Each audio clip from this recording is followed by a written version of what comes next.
Este es el primer día del ciclo de orientación al consorcista, ciclo creado por la Subcomisión de Propiedad Horizontal de este Consejo, subcomisión que depende de APLA, que es la Comisión de Actuación Profesional de Licenciados en Administración.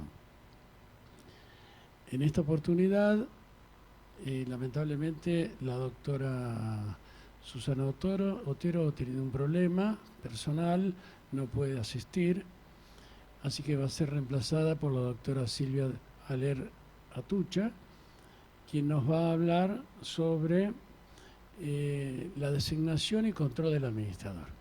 No sé dónde anda Silvia. Bueno, está bien. También me van a acompañar el doctor Santiago Balchaski, que está acá presente y le pido que se acerque. Y Santiago Pontoriero, que todavía no llegó, no sé. Siempre le llamo la culpa al transporte. ¿Sí? Bueno, este ciclo, el objetivo de este ciclo es educar al soberano, es decir, explicarle a los propietarios, a los ocupantes, a cualquier título que vivan en propiedad horizontal, qué es la propiedad horizontal, cuáles son sus obligaciones, cuáles son sus derechos, quiénes son los que intervienen en la propiedad horizontal, los actores principales y los actores secundarios. ¿Sí?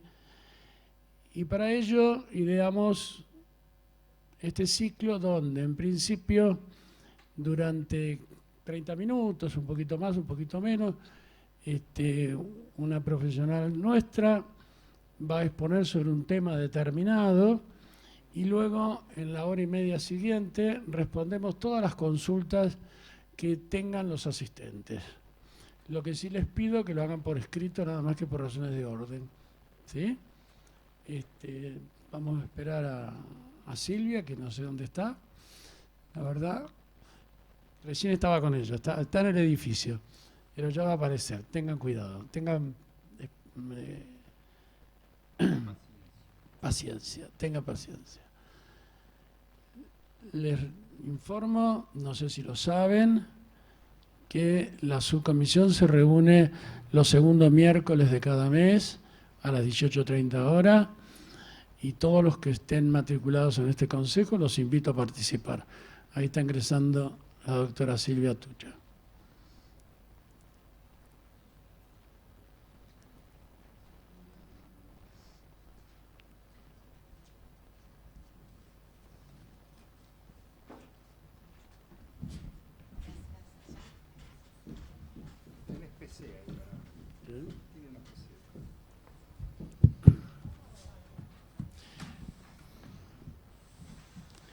Bueno, la doctora Silvia Aler Atucha es contadora pública, ejerce su profesión en forma independiente en temas de contabilidad, impuestos y en auditorías de consorcios.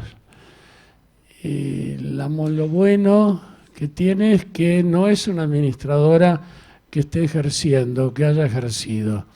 Es decir, vamos a ver los criterios de gente del otro lado del mostrador. Siempre los que exponen acá son todos administradores.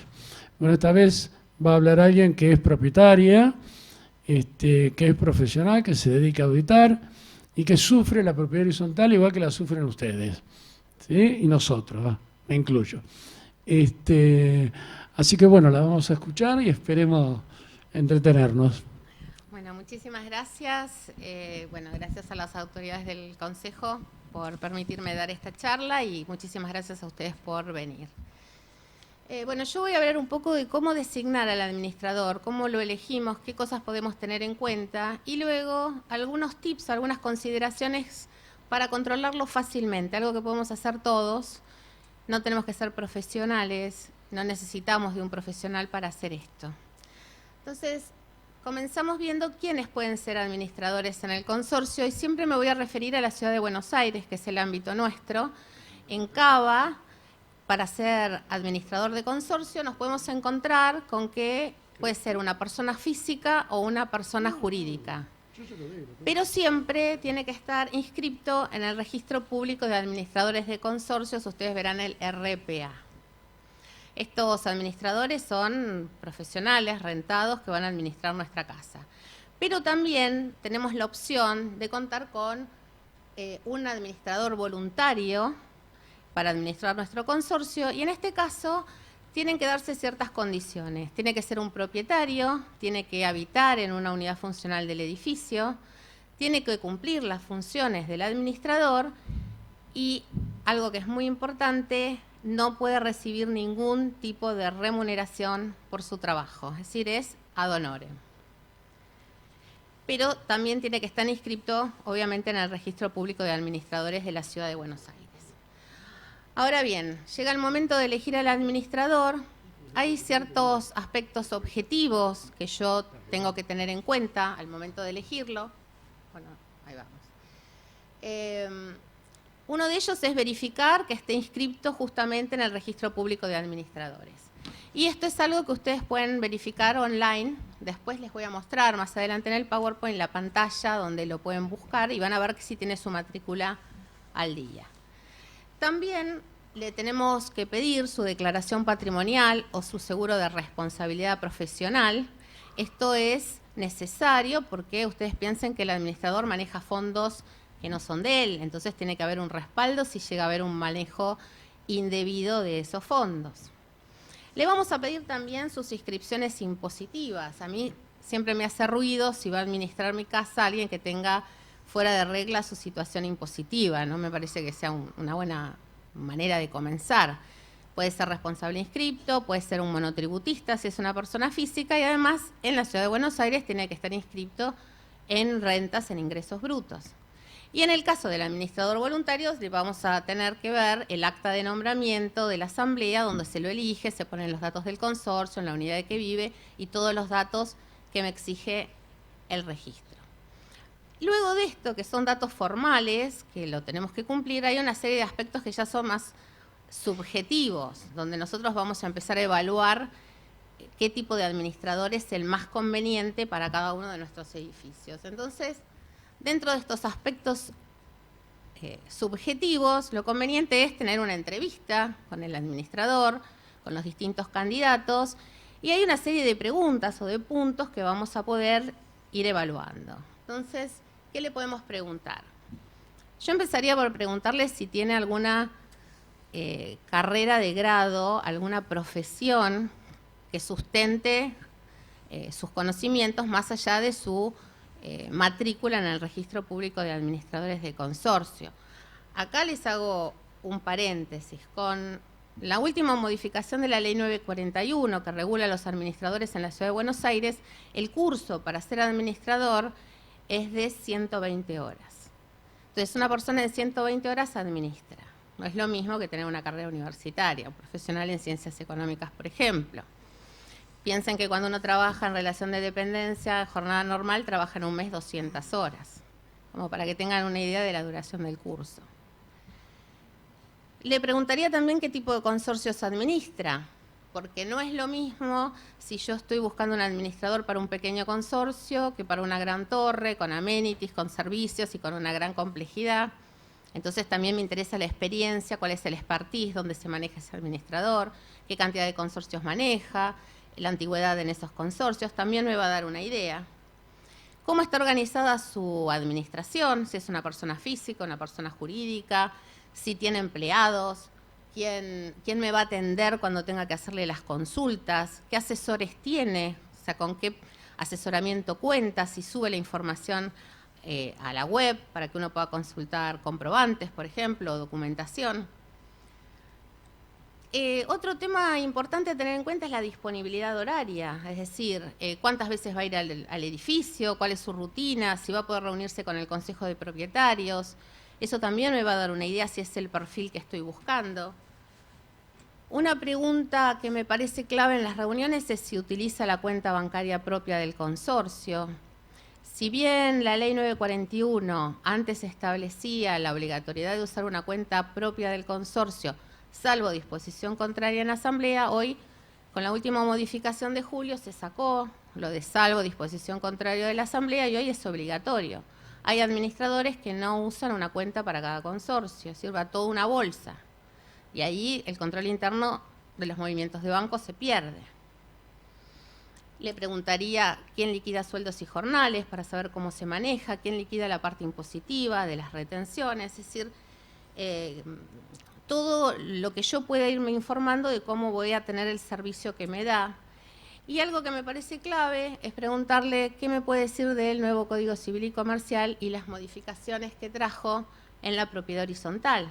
Muchos administradores ignoran que esto pasó, que la ley 13.512 se derogó y siguen manejando las asambleas, siguen manejando las mayorías como era antes. Entonces, esto también es un tema que a mí me va a dar una idea de lo actualizado que está el administrador, del conocimiento que tiene de la situación actual. Siguiendo con las preguntas, acá llega un punto donde uno dice, bueno, no me tengo que dejar engañar con el tema de los honorarios. Entonces tengo que ver, cuando me pase el honorario, si es un responsable inscripto en IVA, ¿es más IVA o el precio que me está pasando es el honorario final? ¿Qué incluye su honorario? Si está, bueno, ahí va. Si es monotributista, si es razonable que pueda ser monotributista. Si su honorario, ¿qué incluye? La liquidación de expensas, esa parte, porque se terceriza, la liquidación de sueldos, esa parte, los temas impositivos, el régimen informativo de expensas, todos esos puntos, el administrador me tiene que informar si son parte o no de su honorario. También a veces hay costos adicionales por asambleas extraordinarias, por ir a mediaciones o cualquier otro honorario o concepto que no esté incluido en ese honorario que el administrador me pasó.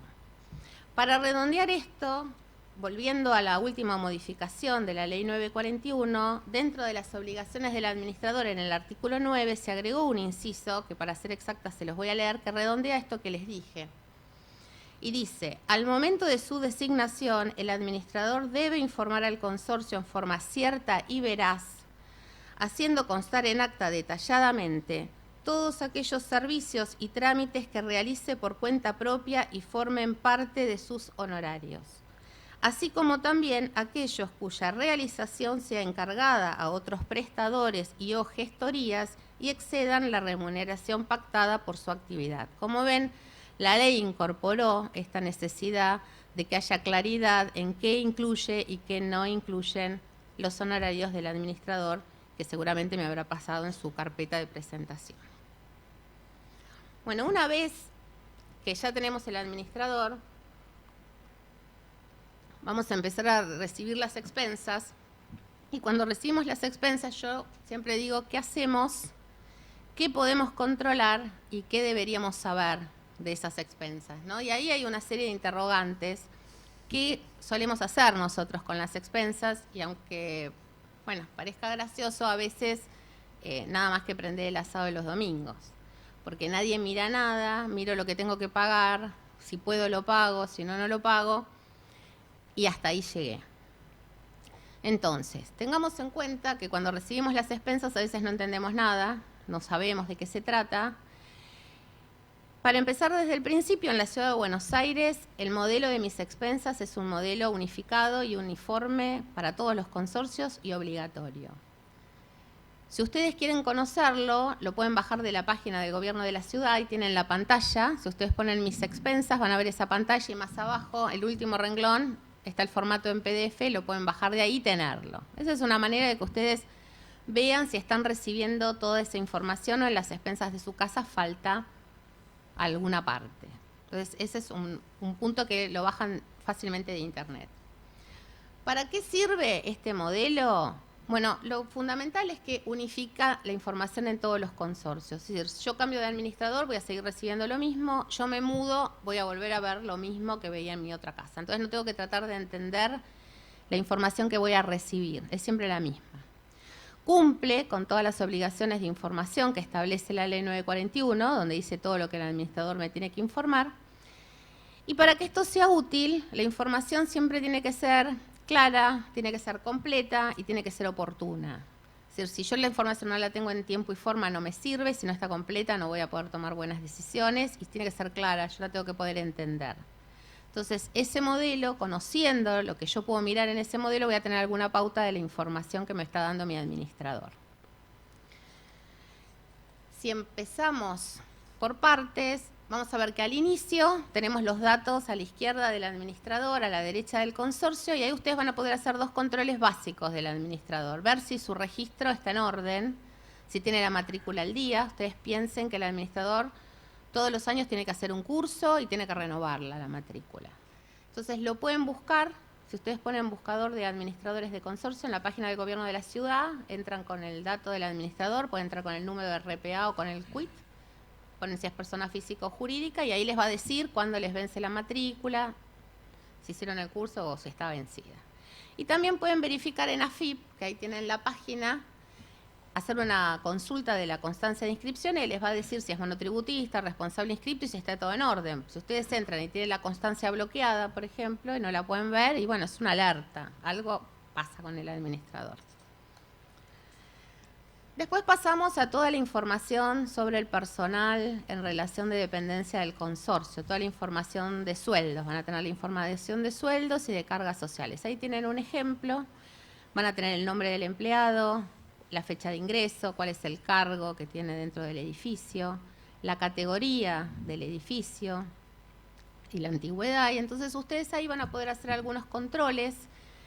El administrador está obligado a darles toda esta información, no puede poner en un renglón el neto a cobrar de cada empleado. Ustedes tienen que poder ver si tiene horas extras, si cobra algún plus, por ejemplo, el plus del jardín o de la limpieza de la cochera, las horas extras que se le están liquidando y todos los descuentos.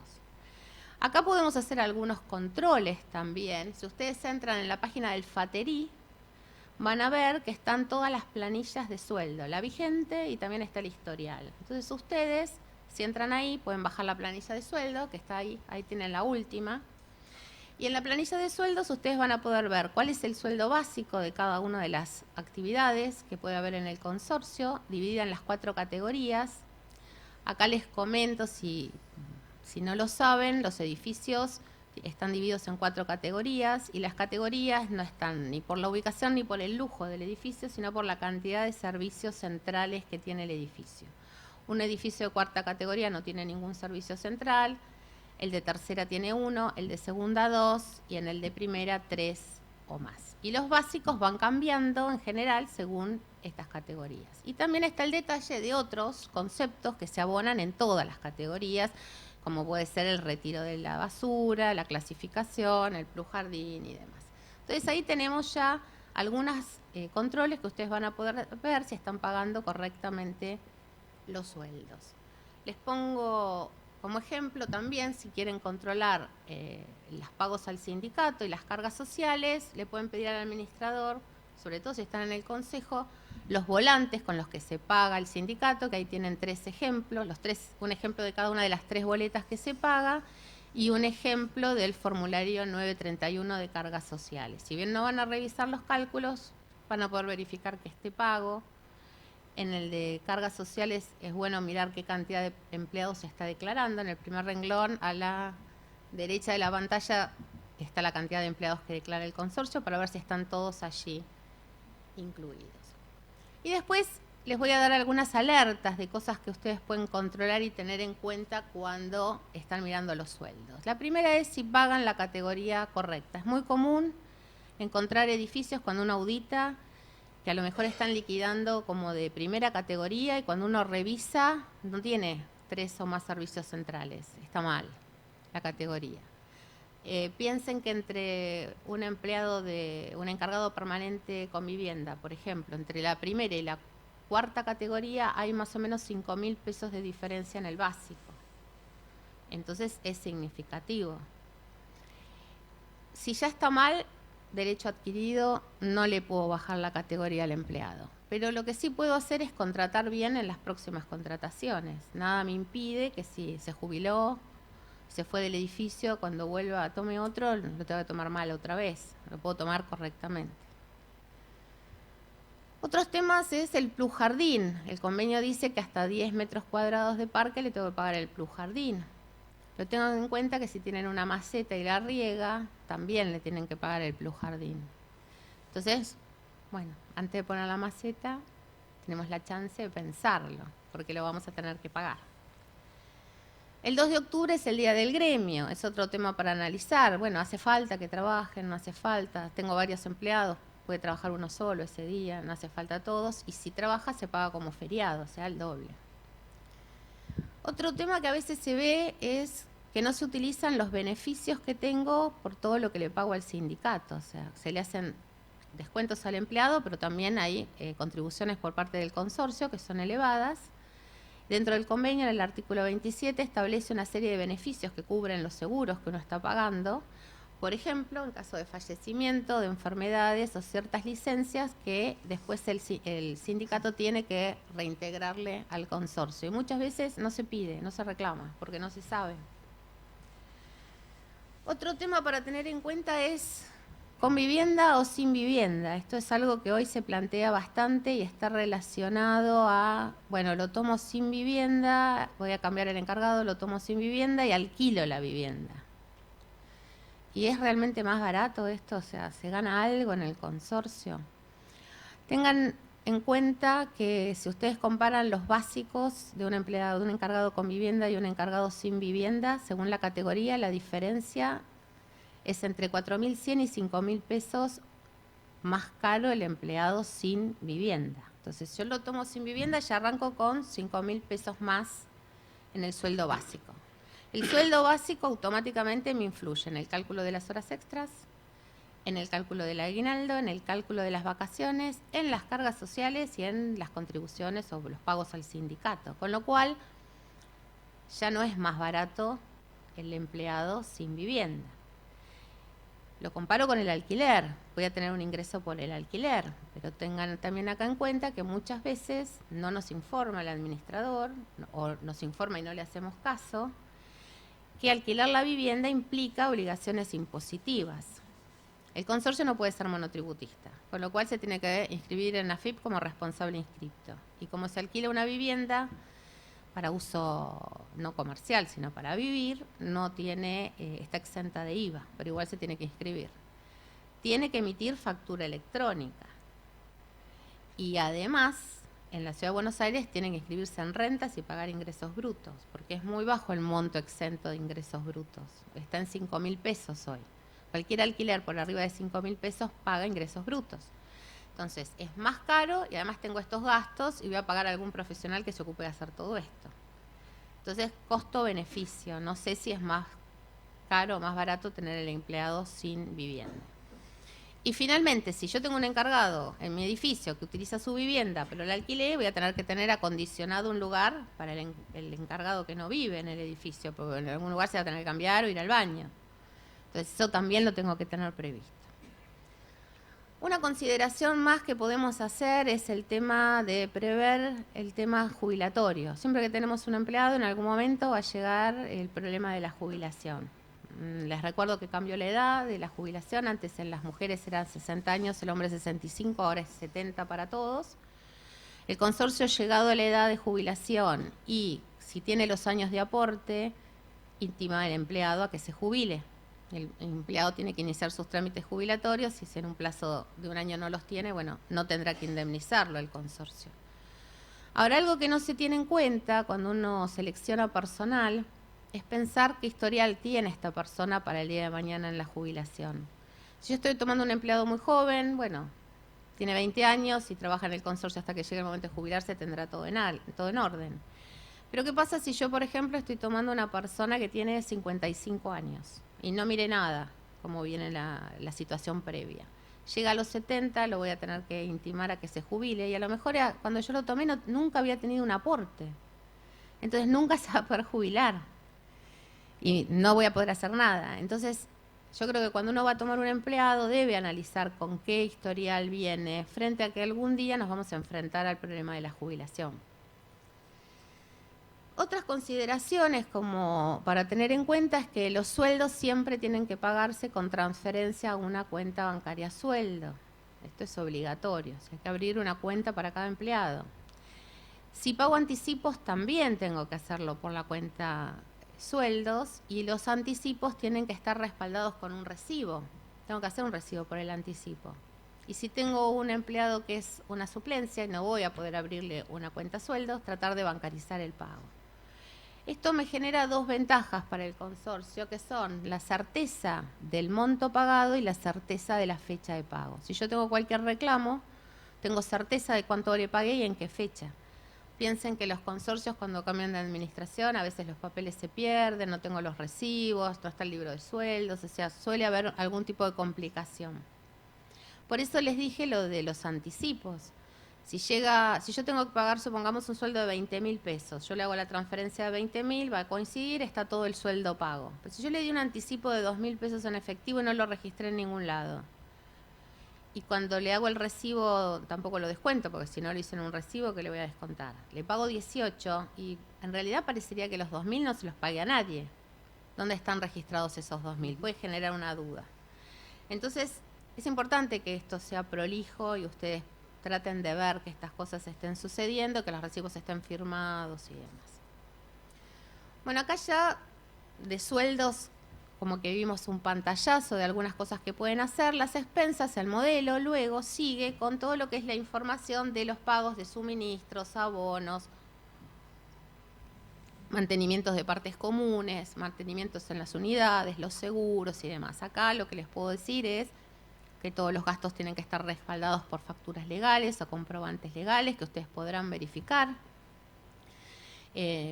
Hoy en día ya la factura en papel prácticamente desapareció porque se generalizó la factura electrónica y los monotributistas que quedaban a partir del 1 de abril tienen que usar factura electrónica.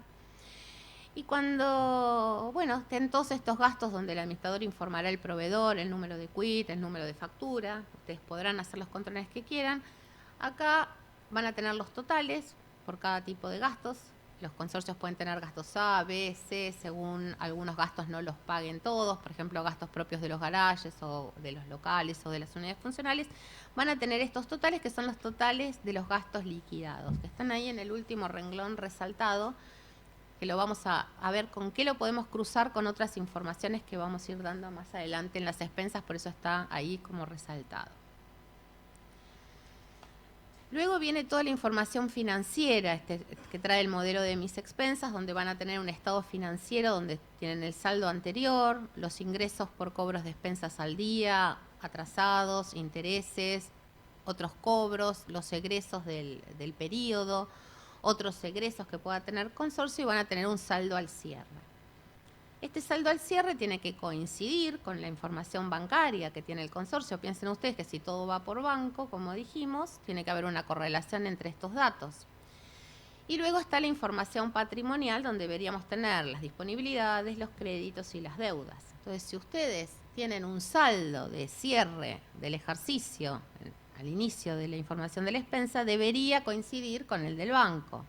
Y si no coincide, deberán estar las partidas conciliatorias de por qué no coincide. ¿Qué puede pasar que no coincida? Supongamos que el administrador le da un cheque, paga algo el último día o falta poco para el fin de mes y el cheque todavía no fue cobrado. Bueno, es un cheque pendiente de cobro y hay una justificación de esa diferencia.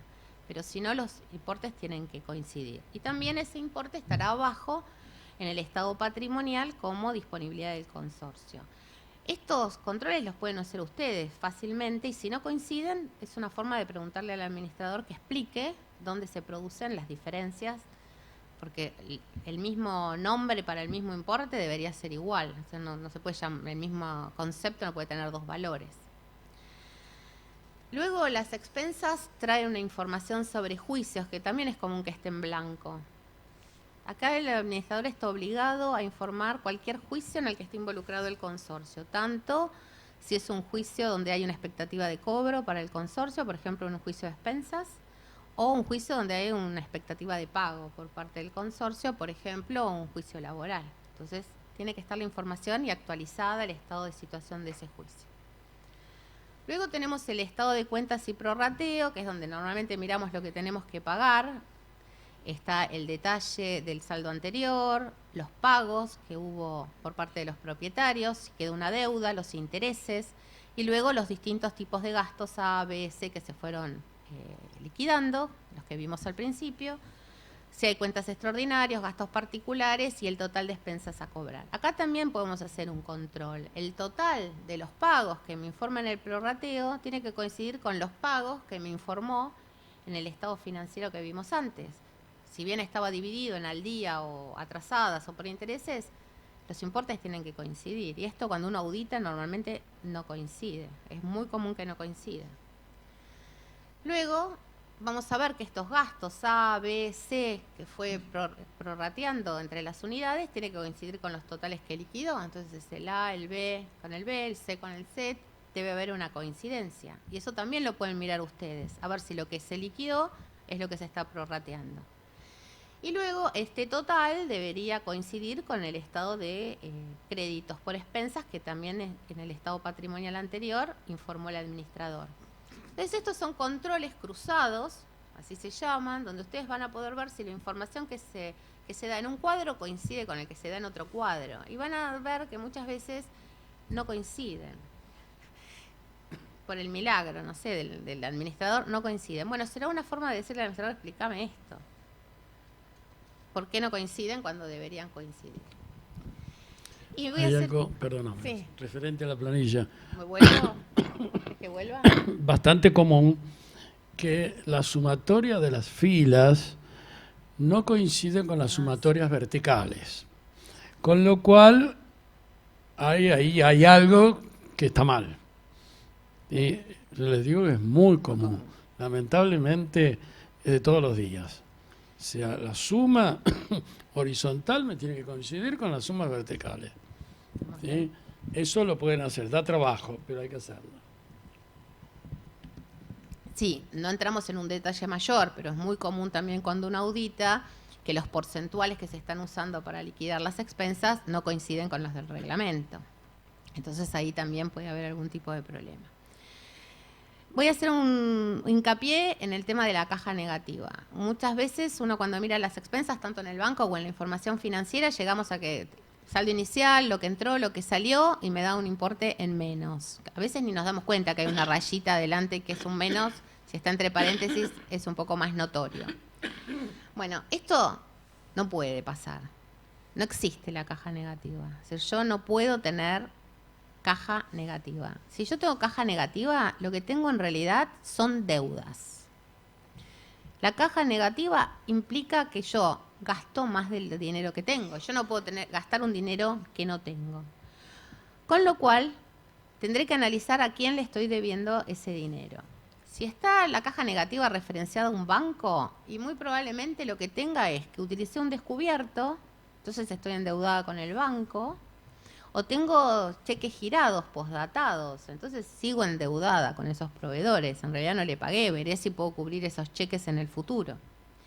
Si lo que estoy diciendo es que tengo caja pesos negativo, en realidad lo que tengo es alguien que me prestó el dinero, no sé quién, pero alguien lo puso, o estoy liquidando, estoy liquidando gastos en las expensas como pagados que en realidad no pagué, o sea, lo puse en la rendición, pero como no tenía plata, después no lo pagué. Y yo creo que está pago. Entonces esto es un tema muy delicado.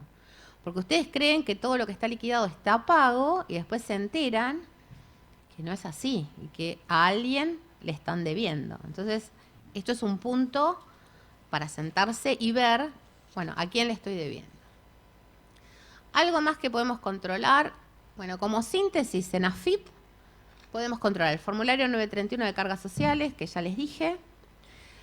Ustedes le pueden pedir al administrador que les dé un estado de cumplimiento en AFIP. Esto es por cada impuesto que esté inscrito el consorcio, por cada concepto del 931, por ejemplo, le pueden pedir el estado de cumplimiento donde ustedes van a saber para el periodo si se presentó la declaración jurada, si se presentó en tiempo y forma y si no hay multas, si se pagó en tiempo y forma, si no hay intereses y qué es lo que está adeudado. Más adelante hay una pantalla para que vean cómo es.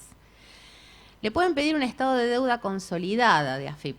Esto piensen que el que lo hacen lo sacan un minuto de la página de AFIP, donde les va a decir todas las deudas que la AFIP les puede reclamar al momento. Piensen que hoy en el 2019 AFIP puede reclamarles deudas desde el año 2012, que son los años que no están prescriptos. O sea, cualquier deuda del 2012 para acá, hoy la AFIP lo puede reclamar. Y de hecho lo está reclamando. Entonces ustedes le pueden pedir esto al administrador. El administrador, si ustedes toman ahora un administrador nuevo, es responsable de acá para adelante, no de acá para atrás. Pero le pueden decir, bueno, miremos si tenemos deudas viejas. y muchas veces pasa que hay deudas viejas. Otra cosa que le pueden pedir al administrador es que les muestre el estado del CIPER del consorcio. El CIPER es el sistema de perfiles de riesgo que estableció hace unos años la AFIP, donde evalúa a los contribuyentes según su riesgo fiscal. Cualquiera que tiene quit tiene una categoría de CIPER. Las categorías van de la A a la E. La A es el mejor cumplidor, o sea, un muy bajo riesgo fiscal, y la E es muy alto. ¿Y por qué es importante saberlo? Porque si yo hago todo bien en el consorcio, tengo que ser A. Si no soy A, significa que algo que yo pensé que estaba bien no está bien. Y ahí empiezo a investigar por qué.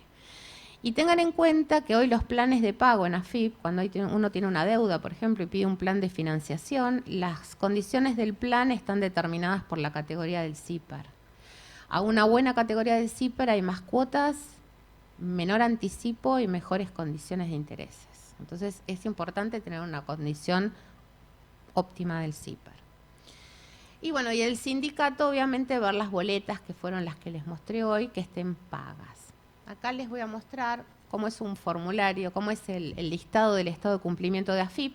Este es de ART, me parece que era.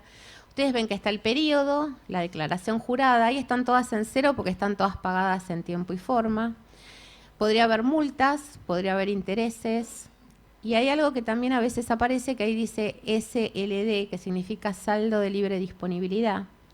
Eso es cuando se paga algo de más, por algún error, y me quedó un saldo a favor del consorcio.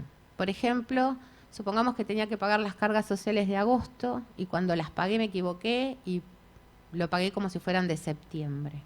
Entonces, agosto me va a quedar impaga y septiembre me va a quedar con un saldo a favor. Si uno esto lo mira en forma regular, puede reimputar el pago, lo que está a favor, a la deuda. Pero ustedes tengan en cuenta que esa deuda genera intereses que le vamos a tener que pagar a la AFIP, pero ese saldo a favor no genera intereses a favor del consorcio. Entonces, si yo me doy cuenta un año después que lo imputé mal, sí, lo voy a reimputar, pero le voy a estar debiendo los intereses de un año a la AFIP. Entonces, esto también es importante mirarlo y ayuda. ¿Algo más a tener en cuenta de AFIP? Sí, para resumirles, las cosas que pueden pasar con AFIP respecto al personal, tengo que pagar las cargas sociales y puede pasar que haya que pagar retenciones, porque tuve que hacer retenciones de ganancia de cuarta categoría cuando hay encargados que cobran sueldos altos. Cuando pago honorarios, por ejemplo el honorario al administrador, tengo un abogado que me asesoró, bueno, cualquier otro honorario por trabajos en el consorcio, superando ciertos montos hay que retener ganancias. Hoy está en 10.700, creo que es. A ver. Sí, por arriba de 10.700 pesos hay que retener ganancias. Locaciones de obra y de servicio, que también se pueden dar en el consorcio. También corresponde retener ganancias, hoy está en 42.700. Por arriba de 42.700 pesos tengo que retener ganancias. Y un caso particular son las empresas de limpieza y de vigilancia. En las empresas de limpieza y de vigilancia tenemos que hacer 3 retenciones impositivas. La de ganancias, como es una locación de obra, una locación de servicios, perdón, sobre 42.700, hay que retener IVA y hay que retener cargas sociales. La retención de IVA, el cálculo en general, como son facturas B, es el 8,68% de la factura neto de IVA. Y las cargas sociales es una retención del 6% y hoy se retiene por montos superiores a 80.000. Es decir, si la factura es superior a 80.000, sin IVA, corresponde retener el 6% de cargas sociales. Y esto va acompañado de verificar los 931 de la empresa, bueno, y otros controles que ustedes no van a poder hacer, pero esto, si se está reteniendo o no, sí lo pueden verificar o consultar con el administrador. ¿Qué pasa si no retengo? Bueno, la AFIP puede poner multas. Si detecta que no se está reteniendo, multas que cuestan mucho dinero. Las multas por no retener van entre el 50 y el 100% del monto no retenido. Así que ustedes calculen lo que esto puede implicar, por ejemplo, en facturas importantes, como pueden ser a veces los servicios de vigilancia o de limpieza, o de una obra importante como cuando, por ejemplo, uno hace reparación de frentes, que son obras de muchísimo dinero. Entonces, es un tema a tener en cuenta que esto se esté cumpliendo y muchas veces los consorcios no los están haciendo. Bueno, si hay dudas, ahora empezaremos con las preguntas. Muchísimas gracias. Bueno, hasta acá.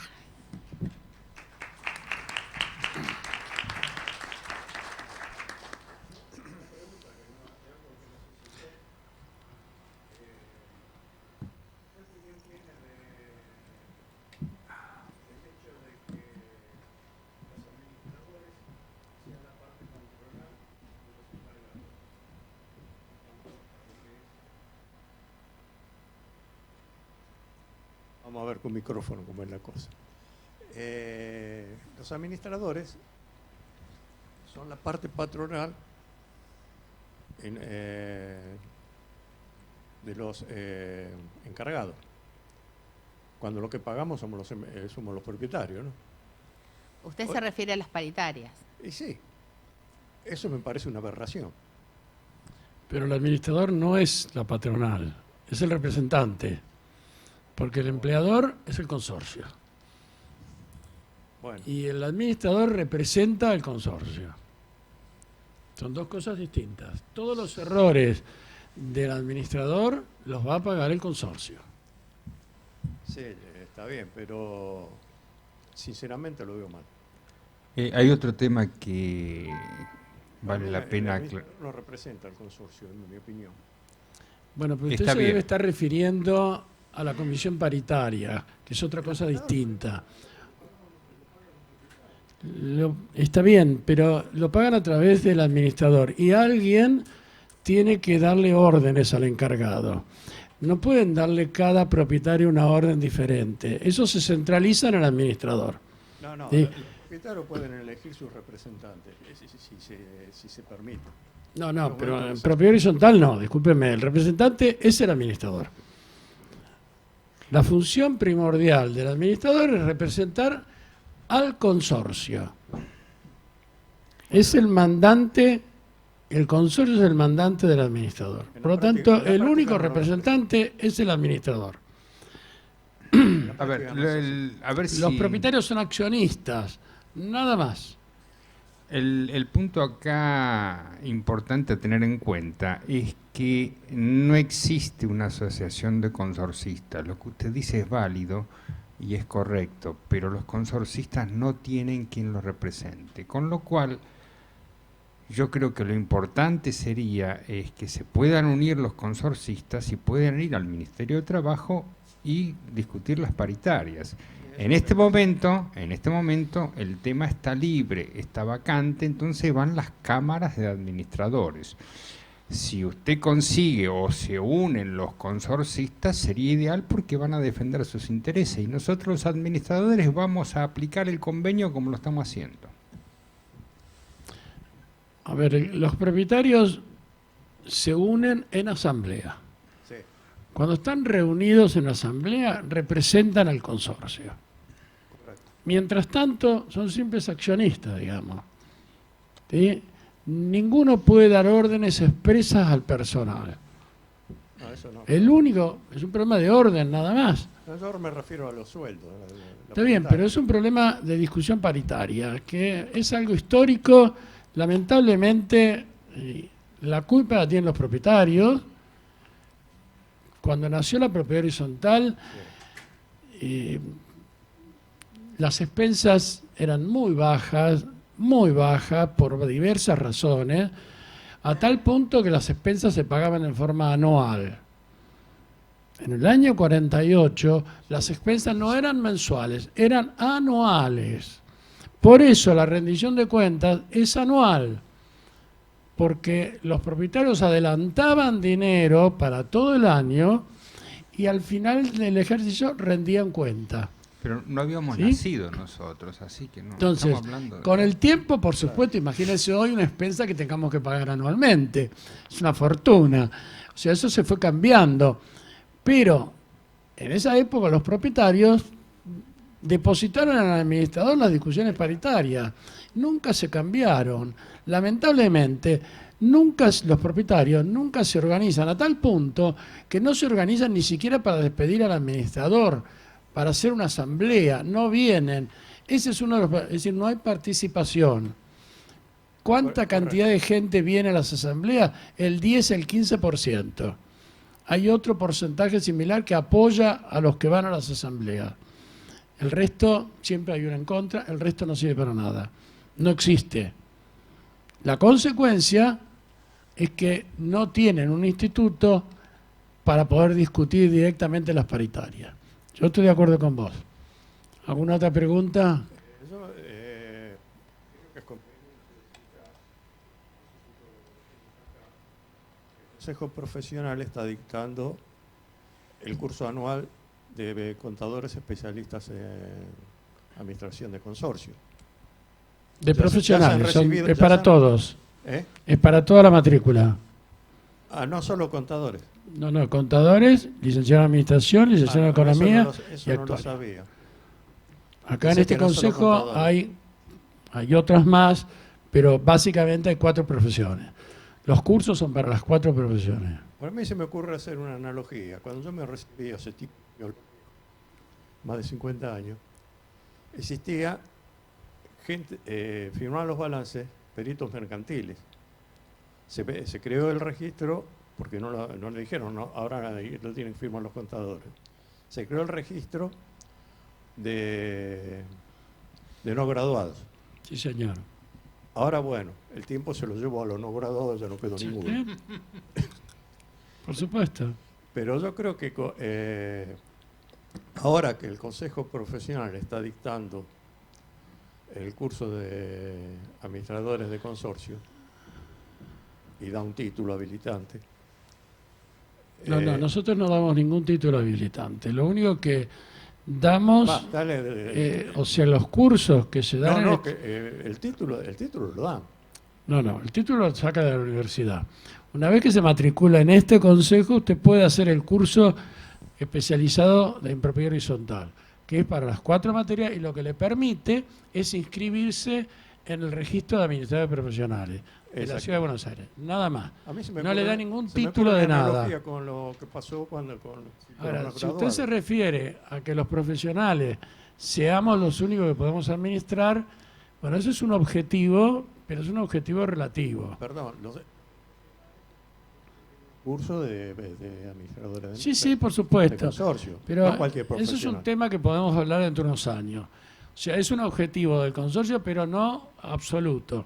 Porque hay edificios muy pequeños, los Claro. PH, que prácticamente no necesitan administrador. Hay otros que necesitan administradores que no tienen por qué ser profesionales, planta baja, 3 pisos, 10 departamentos. Es decir, es un tema para discutirlo. Lo estamos discutiendo, le aclaro. Lo estamos discutiendo en la subcomisión. Yo le invito que venga a la subcomisión y trate el tema. No hay ningún inconveniente. ¿Está?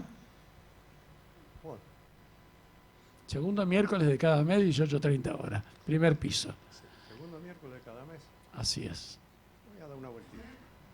Lo invito, yo soy el presidente de la subcomisión, así que lo invito formalmente. A usted y a todos los asistentes. Hay muchos acá que participan. ¿Eh? ¿Alguna otra pregunta? Hay preguntas. Yo tengo acá algunas que mandaron. Y Santiago tiene. ¿Empiezo yo? o Santiago? Empezá.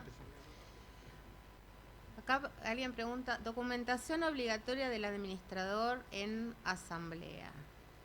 Bueno, supongo que se refieren a la asamblea ordinaria anual, ¿no? En la asamblea ordinaria anual básicamente se trata la rendición de cuentas anual del administrador.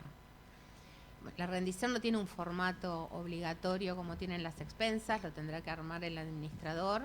Sí, ustedes pueden verificar que el código civil y comercial, donde habla de rendiciones de cuenta, habla que tiene que ser documentada, precisa, con claridad. Es decir, tiene que tener todos los requisitos que fundamente los números que ponen en esa rendición. Dependerá del consorcio, pero me imagino que se está refiriendo a eso. Ahora, en cuanto a qué documentación obligatoria, bueno, el administrador en la asamblea tendrá que demostrar que su matrícula está al día, este seguro de responsabilidad profesional o la declaración patrimonial la tiene que mostrar. No sé si se refieren a eso o algo más. ¿Qué hacer si no la tiene? Y bueno, si no tiene matrícula, no tiene las cosas en orden, lo primero que haría es no renovarle el mandato. Me parece que en esa asamblea se está tratando justamente ese tema, ¿no? La renovación del mandato, la aprobación de la rendición de cuentas, la renovación o nombramiento del Consejo de Propietarios. Bueno, si no tiene las cosas en orden, empezaría por no nombrarlo. Sí, bueno, después podemos entrar en el tema de las mayorías del código, y las cosas, lo que puede establecer el reglamento de copropiedad, pero como básico, si no tiene las cosas en orden, no lo voy a nombrar. O sea, yo me pongo del lado de propietaria, yo no administro, o sea, no tiene los papeles, no lo voy a elegir.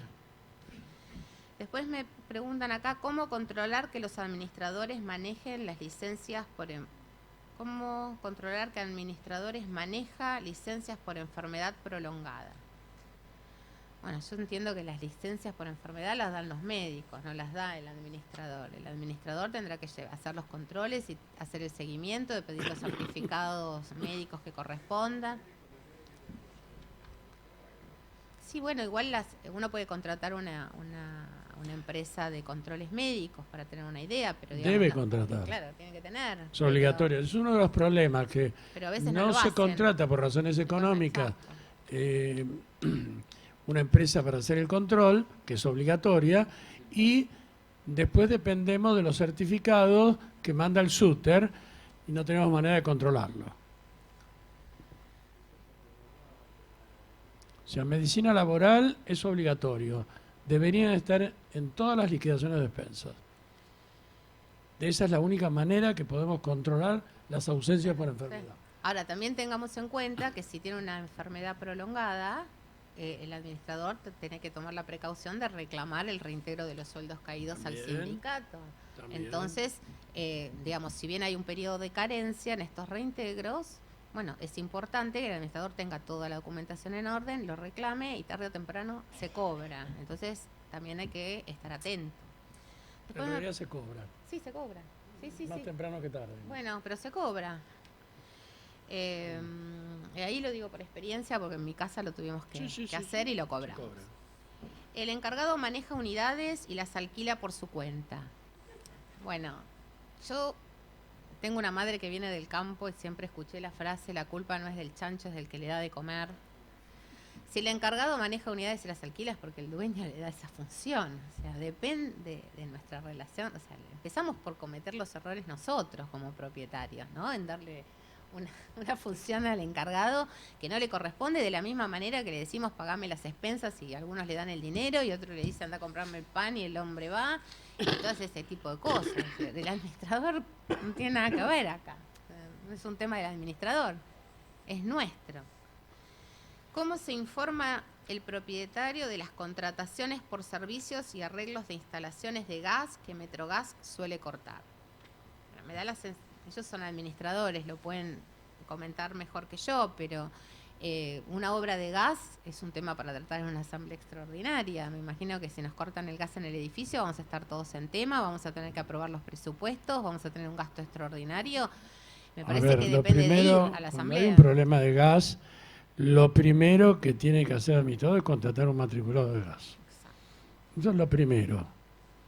El matriculado nos va a informar, va a hacer un diagnóstico de cuál es el problema y cuál es la magnitud del problema. Puede ser una cosa pequeña que se resuelve sin asamblea, que la va a resolver solamente el administrador, o puede ser un tema más importante que requiere una asamblea. ¿Sí? Todo depende del problema. O sea, una pérdida de gas y todos le damos importancia porque le tenemos miedo, pero en realidad no hay que tenerle miedo al gas, sino hay que tener precaución. O sea, el gas es peligroso cuando está encerrado. Si nosotros tenemos en este ambiente una pérdida de gas y dejamos todo cerrado, vamos no porque va a haber una explosión. Pero si abrimos, ventilamos, el gas se disipa, el peligro baja, inevitablemente. Entonces, no tenemos que salir corriendo ni desesperarnos, tenemos que pensar, tenemos que razonar. Lo primero, el matriculado. Si el administrador no contrata un matriculado, ejerce la responsabilidad, él mismo está asumiendo las responsabilidades técnicas del matriculado. que la ley se lo prohíbe. Así que lo primero es el matriculado. Es como cuando uno se siente enfermo, vamos al médico que me diga qué es lo que tenga, ¿no? Voy a la farmacia y me compro cualquier cosita y me la tomo y con eso estoy curado, ¿sí? Bueno, acá es lo mismo. O sea, antes que nada, el administrador contrata un matriculado de gas y verifica que tenga todo al día. No es un plomero el matriculado de gas. El plomero no tiene matrícula de ninguna clase. El gasista sí.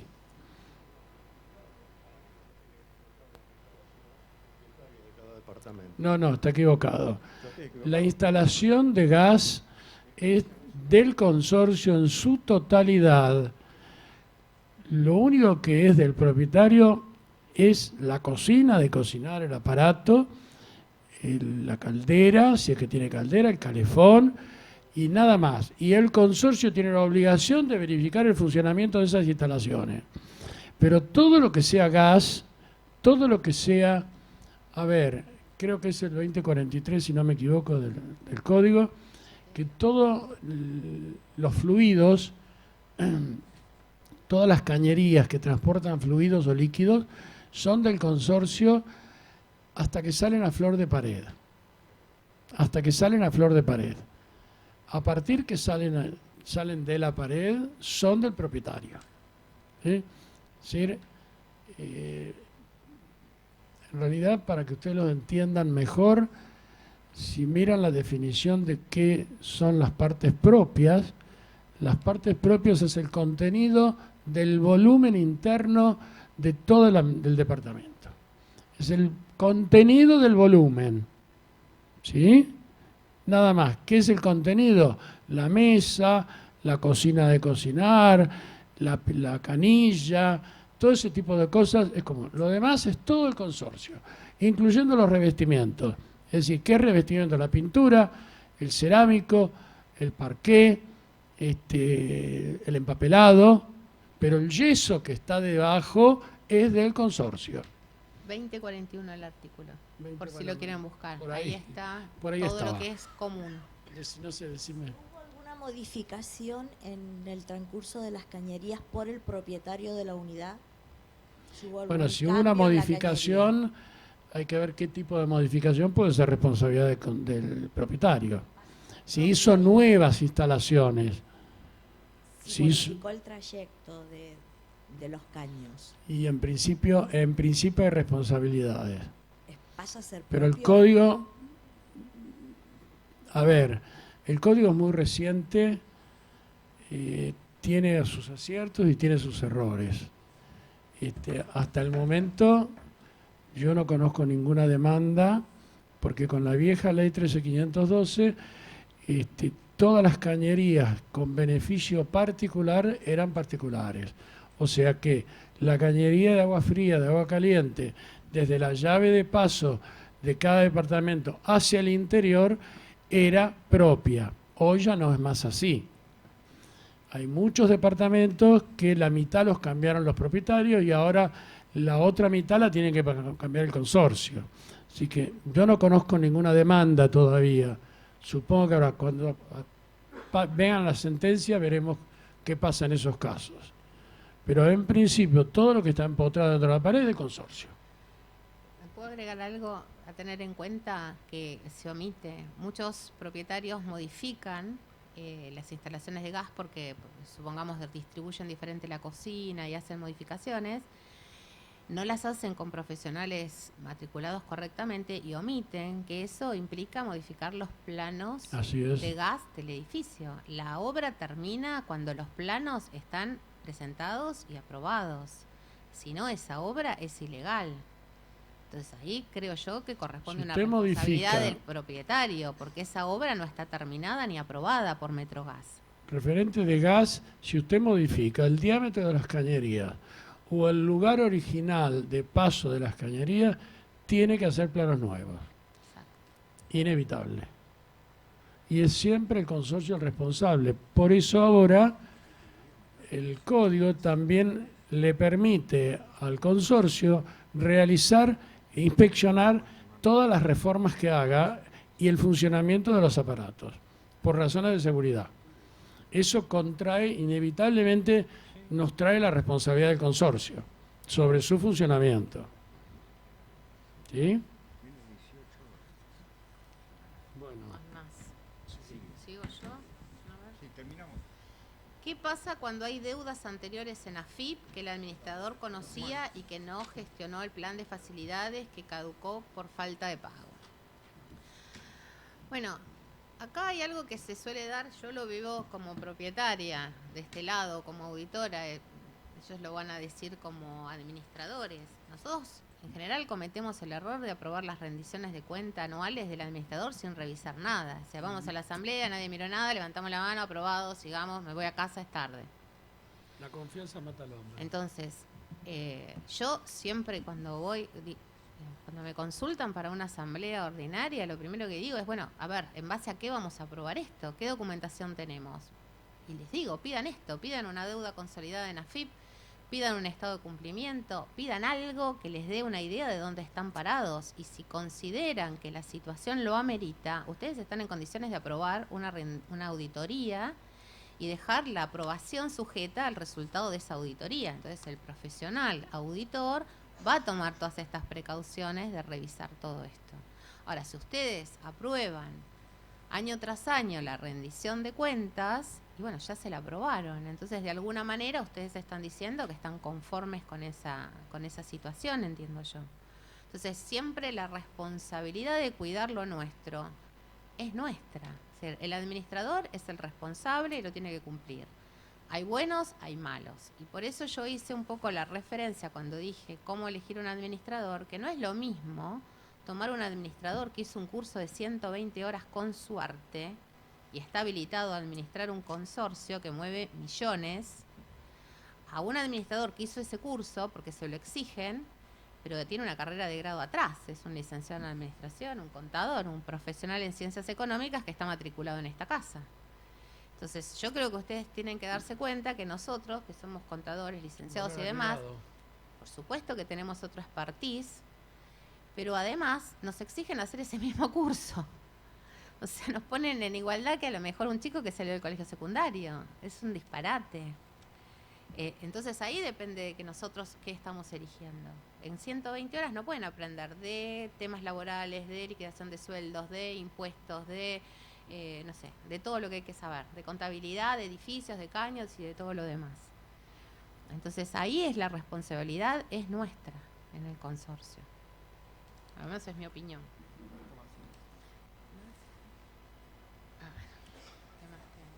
Bueno, ¿por qué no seguís vos y después descansa él? Esta te la voy a pasar a vos porque es más tuya. Ascensores. ¿Podría ampliar brevemente sobre los beneficios que paga el sindicato, fallecimiento, enfermedades, licencias?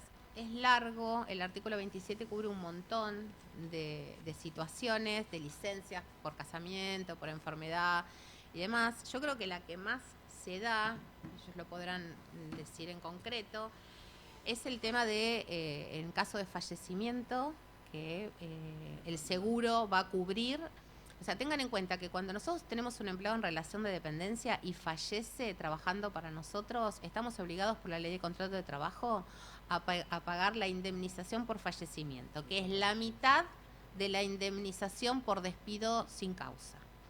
Entonces, este seguro que tenemos al ir pagando al sindicato cubre, o sea, reintegra ese pago de la indemnización por fallecimiento, acreditando correctamente toda la documentación que corresponde. Esa es una. Y la otra es la de enfermedad, cuando tenemos la desgracia que se accidentó, no sé, se rompió algo, está meses internado, tiene una enfermedad terminal. Inculpable, sí. No accidente.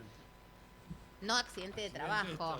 Accidente, fue por la calle y lo levantó un colectivo, o tiene una enfermedad terminal o lo que sea.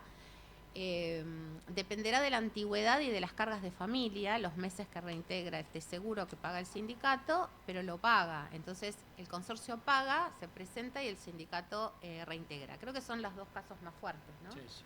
Para tener en cuenta, comunes. o más comunes. Igual el artículo 27 del convenio, si ustedes entran a Faterí, donde yo les dije que buscaran las planillas de sueldo, ahí pueden ver el convenio y ahí están todo lo que cubre.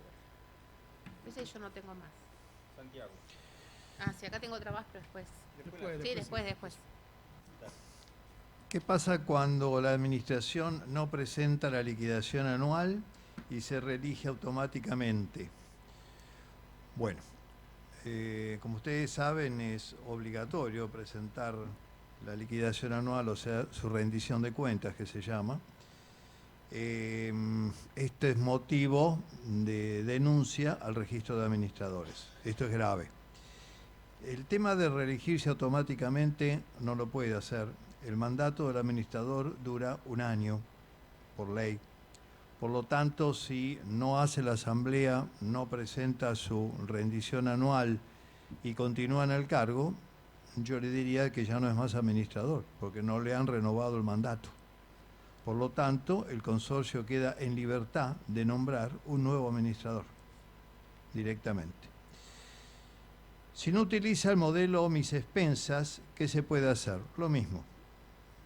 Denuncian el registro de administradores, llevan las expensas y ellos directamente averiguan por el administrador y le harán la inspección correspondiente. ¿Puede negarse el administrador a dar la clave fiscal para consultar el estado del consorcio? Sí.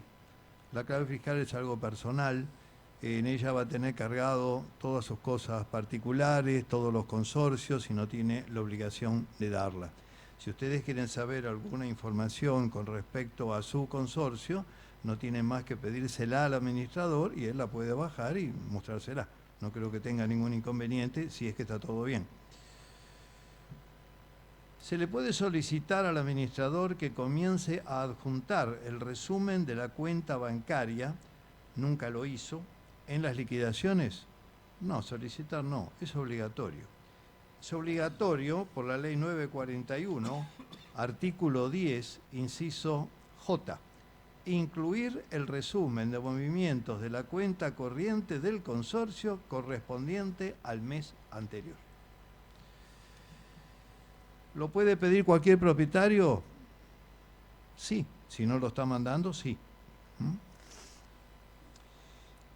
El encargado se jubiló el 31 de marzo. El plazo para entregar la vivienda es 1 mes. Pidió por nota una prórroga hasta el 30 del 5. Si bien ya no vive, sigue ocupando. Bueno, el tema es así. Es verdad, 1 mes hay que dejarle la vivienda, pero todo depende del buen acuerdo que ustedes hagan, que seguramente van a llegar a lo que se denomina el ciclo, donde cuando llegaron a esta situación van a tener que ir con un abogado de ambas partes y celebrar un acuerdo, donde ahí se pondrán las condiciones. Por ejemplo, una de las condiciones será, si yo lo pago en cuotas, que es lo más probable por la cuantía, ¿no?, de lo que hay que pagarle, a lo mejor el encargado me dice, bueno, en vez de 1 mes, no me deja 2 meses y yo acepto las 8 cuotas. Bueno, es un acuerdo. Y está refrendado por el ciclo, o sea que va a ser legal. Se puede hacer un plan de pagos por las cargas sociales del 2, del 19 y 3. Bueno, acaba de salir una moratoria, lo anunció el presidente, así que si entra dentro del término de la moratoria, no hay ningún inconveniente. Creo que tienen hasta 60 cuotas. ¿Se eliminó o redujo algún abono, por ejemplo, como limpieza de tanques? Sí, se ha modificado varias cosas. Todo nació por el tema que el gobierno de la ciudad quería reducir un 20% el valor de las expensas, entonces empezó a analizar las obligaciones que tenían los consorcios para poder bajar o llegar a ese monto. En el caso de la limpieza de tanques, ahora se procede al revés. Primero se realiza el análisis bacteriológico del agua y si da mal, tiene 15 días para hacer la limpieza del tanque. Si da bien, no hay problema, pueden no hacerlo. En la práctica, antes se hacía, recuerden ustedes, 2 veces al año, tanto la limpieza como el análisis bacteriológico. Ahora en la práctica lo que hacen los consorcios es 1 sola vez al año con el análisis. Cada consorcio puede hacerlo como por asamblea lo determinan. Tiene que quedar, eso sí, les dice la ley, reflejado, igual que la desinfección, en la asamblea, o sea, en el libro de actas, qué es lo que resolvieron los propietarios. Es la única obligación para el administrador. Consecuencias de las tareas de mantenimiento que hace el encargado en hora de descanso o laboral para bajar gastos. Bueno, estos son arreglos que hacen los propietarios o el administrador. Acá tenemos dos partes. Primero, si el encargado en la hora de descanso realiza, obviamente en la hora laboral no puede, ¿no es cierto?, porque tiene sus funciones, pero en la hora de descanso quiere realizar, como dicen ellos, alguna changa con algún propietario, cambiarle bombita, arreglarle el velador, no podemos hacer nada porque es su hora de descanso, ¿sí? Ahora bien, si es para el consorcio, que me piden los propietarios en una asamblea que hay que pintar los palieres y por qué no le decimos al encargado que en la hora de descanso que lo hace, nos va a salir más barato, nos ahorramos un peso y qué sé yo, ojo con esto. Primero, esas no son tareas laborables, por lo tanto, cuando llamen al AR si tiene algún accidente, no va. Así que tengan cuidado, van a ahorrar un peso si tienen suerte, si no, les va a salir mucho más caro. Eso queda a criterio del consorcio, pero tiene sus consecuencias, como bien dice la pregunta. ¿Puedo agregar algo de lo de la clave fiscal que preguntaron? Obviamente, como les dijo Santiago, la clave fiscal es personal, son los datos de cada uno de nosotros, en realidad somos responsables de la clave. Pero nada impide que el administrador habilite ciertos servicios a un propietario. A veces esto pasa con los consejos de propietarios y es muy común con los auditores, sobre todo los que somos auditores permanentes en algún consorcio. Nos habilitan a entrar con nuestra clave fiscal a ciertos servicios de la página del consorcio. Entonces, lo que nosotros podemos hacer es observar, por ejemplo, el estado de cumplimiento en los pagos o el detalle de los últimos pagos. Podemos largar un listado de pagos realizados, de deudas y demás. No podemos hacer nada, es decir, no podemos generar pagos, no podemos presentar declaraciones juradas, no podemos hacer nada que involucre una responsabilidad para el consorcio, pero sí podemos mirar. Entonces, no le va a dar a los 100 propietarios ese acceso, pero es un acceso que genera el administrador con respecto al quit de la persona al que lo está habilitando, y al que lo habilitan, uno entra a la página de SIP, acepta esa vinculación que nos están haciendo con el servicio del consorcio y tenemos acceso a mirar. Entonces, no podemos hacer nada, pero sí podemos mirar. Eso se puede pedir. ¿Cómo? Es una designación y uno aprueba esa vinculación de clave. Sí, es una designación. Doctor, la pregunta del encargado que se jubiló el 31 de marzo la formulé yo, se jubiló ahora. El encargado, no me quedó clara su respuesta, por eso lo molesto. El encargado ya se retiró. Están ocupando la vivienda un nieto de 25 años y una hijastra de 40 años. Se jubiló el 31 de marzo y pidió plazo hasta el 16 de mayo para que sigan viviendo estos familiares. ¿Qué pasa si no le entregan? Él ya se fue, el encargado. Son intrusos. Por eso no le comprendí lo del acuerdo del SECLO, no me quedó claro eso que usted... No, pero él se refiere, el acuerdo del SECLO se refirió al despido, no a jubilación. Él se jubiló el encargado el 31 de marzo, se fue y están ocupando... No, bueno, lo que ocurre es que a los 60 días o el 10 de mayo tienen que dejar la vivienda. Si no la dejan, tendrá que hacer una acción de desalojo. Al nieto y a la hijastra, sí, aunque él no esté. Bueno, lógico, al Son ocupante. siempre intrusos. ¿Sí? Son intrusos. Sí. Claro. Va a tener que hacer eso. Gracias. ¿Te queda una, Silvia? Sí, me queda una. Vale. ¿Sigo yo? Dice, ¿es obligatorio constituir consejo de administración? ¿Qué ocurre si no se constituye? Obligaciones legales que asume el miembro de un consejo. No, el consejo de administración, en realidad es el consejo de propietarios. La ley anterior, la 13.512, no lo regulaba, se establecía estos consejos en los reglamentos. La primera vez que está en una norma es ahora con el Código Civil y Comercial, y se llama Consejo de Propietarios. Y no es obligatorio. En realidad no podemos obligar a que alguien asuma responsabilidades que están en una ley si no quiere. El código en algunos lugares dice sí hay. O sea, si hay consejo de propietarios, tal o cual cosa. Entonces, eso nos da la pauta de que podría no haberlo. Ahora les digo el artículo en el que está tratado el consejo de propietarios en el código y tiene diversas funciones. Una que es la básica, es el control económico y financiero del consorcio. Silvia, es el 2064. Como bien dijiste, gracias. comienza el artículo diciendo la Asamblea puede designar un consejo. Puede. En otros artículos dice sí lo hay.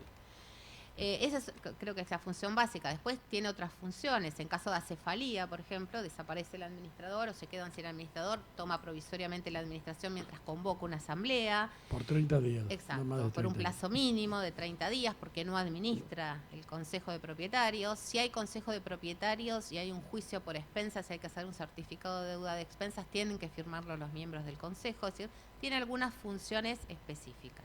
Si no hay... Puede convocar asamblea si el administrador lo omite. Exacto. Ya. En este caso, asamblea ordinaria, básicamente, que es obligatoria. Si no lo hace en tiempo y forma, el consejo puede convocar asamblea. Tengan en cuenta que tampoco, como dijo Roberto, no hay mucha historia todavía con el código, entonces no tenemos una doctrina o casos que podemos analizar de qué situaciones ha habido con respecto a las responsabilidades de los miembros del consejo. Y si consultamos con abogados, y la mitad opina una cosa y la mitad opina otra con respecto a estas responsabilidades, pero la realidad es que el código establece responsabilidades, ¿no? Entonces, en lo personal no estaría yo como Igual propietaria. esas responsabilidades son frente a sus colegas, Sí, a sus vecinos. a sus vecinos, al resto de los propietarios. Claro, ¿sí? exacto. O sea, no hay responsabilidades frente a la FIP o algún otro tipo de institución. No, pero el resto de los vecinos le podría decir, bueno, vos qué revisaste o vos qué controlaste, y tener un reclamo por parte de los vecinos. Así es. ¿no? Que están pensando que tienen un grupo de gente que les está protegiendo la situación, está atento a lo que está pasando en el consorcio. Pues eso es. ¿Cómo? Del consejo. Bueno, los vecinos podrían reclamarle su responsabilidad por falta de control y tendrían una responsabilidad patrimonial. De hecho, hoy existen los seguros para los miembros de los consejos de propietarios. Entonces eso también uno puede tomar esa precaución, si está en un consejo y demás, de tomar ese seguro que no es costoso, pero protegerme porque puedo tener un reclamo. Entonces yo creo que lo importante cuando uno está en un consejo de propietarios es tener claro qué es lo que está asumiendo. Imagínense un miembro del consejo donde nunca dijo nada, llega a la asamblea, aprueban y después aparece una deuda ante la FIP o cualquier otra. Es responsable frente al resto de los propietarios. Cambian de administrador, se va, no tiene el administrador no tiene bienes, no tiene seguro, no tiene absolutamente nada. Bueno, algún propietario se lo puede reclamar, ¿sí? ¿Por qué no? Sí, sí. Sí. El consejo de propietarios, desde ya. No, yo no tengo más. Doy yo. La pregunta es la siguiente. ¿Qué hace la Asamblea si es intención de remover administración y no hay mayoría absoluta? En principio, si no está en el orden del día, el punto no se puede tratar. Si hay suficiente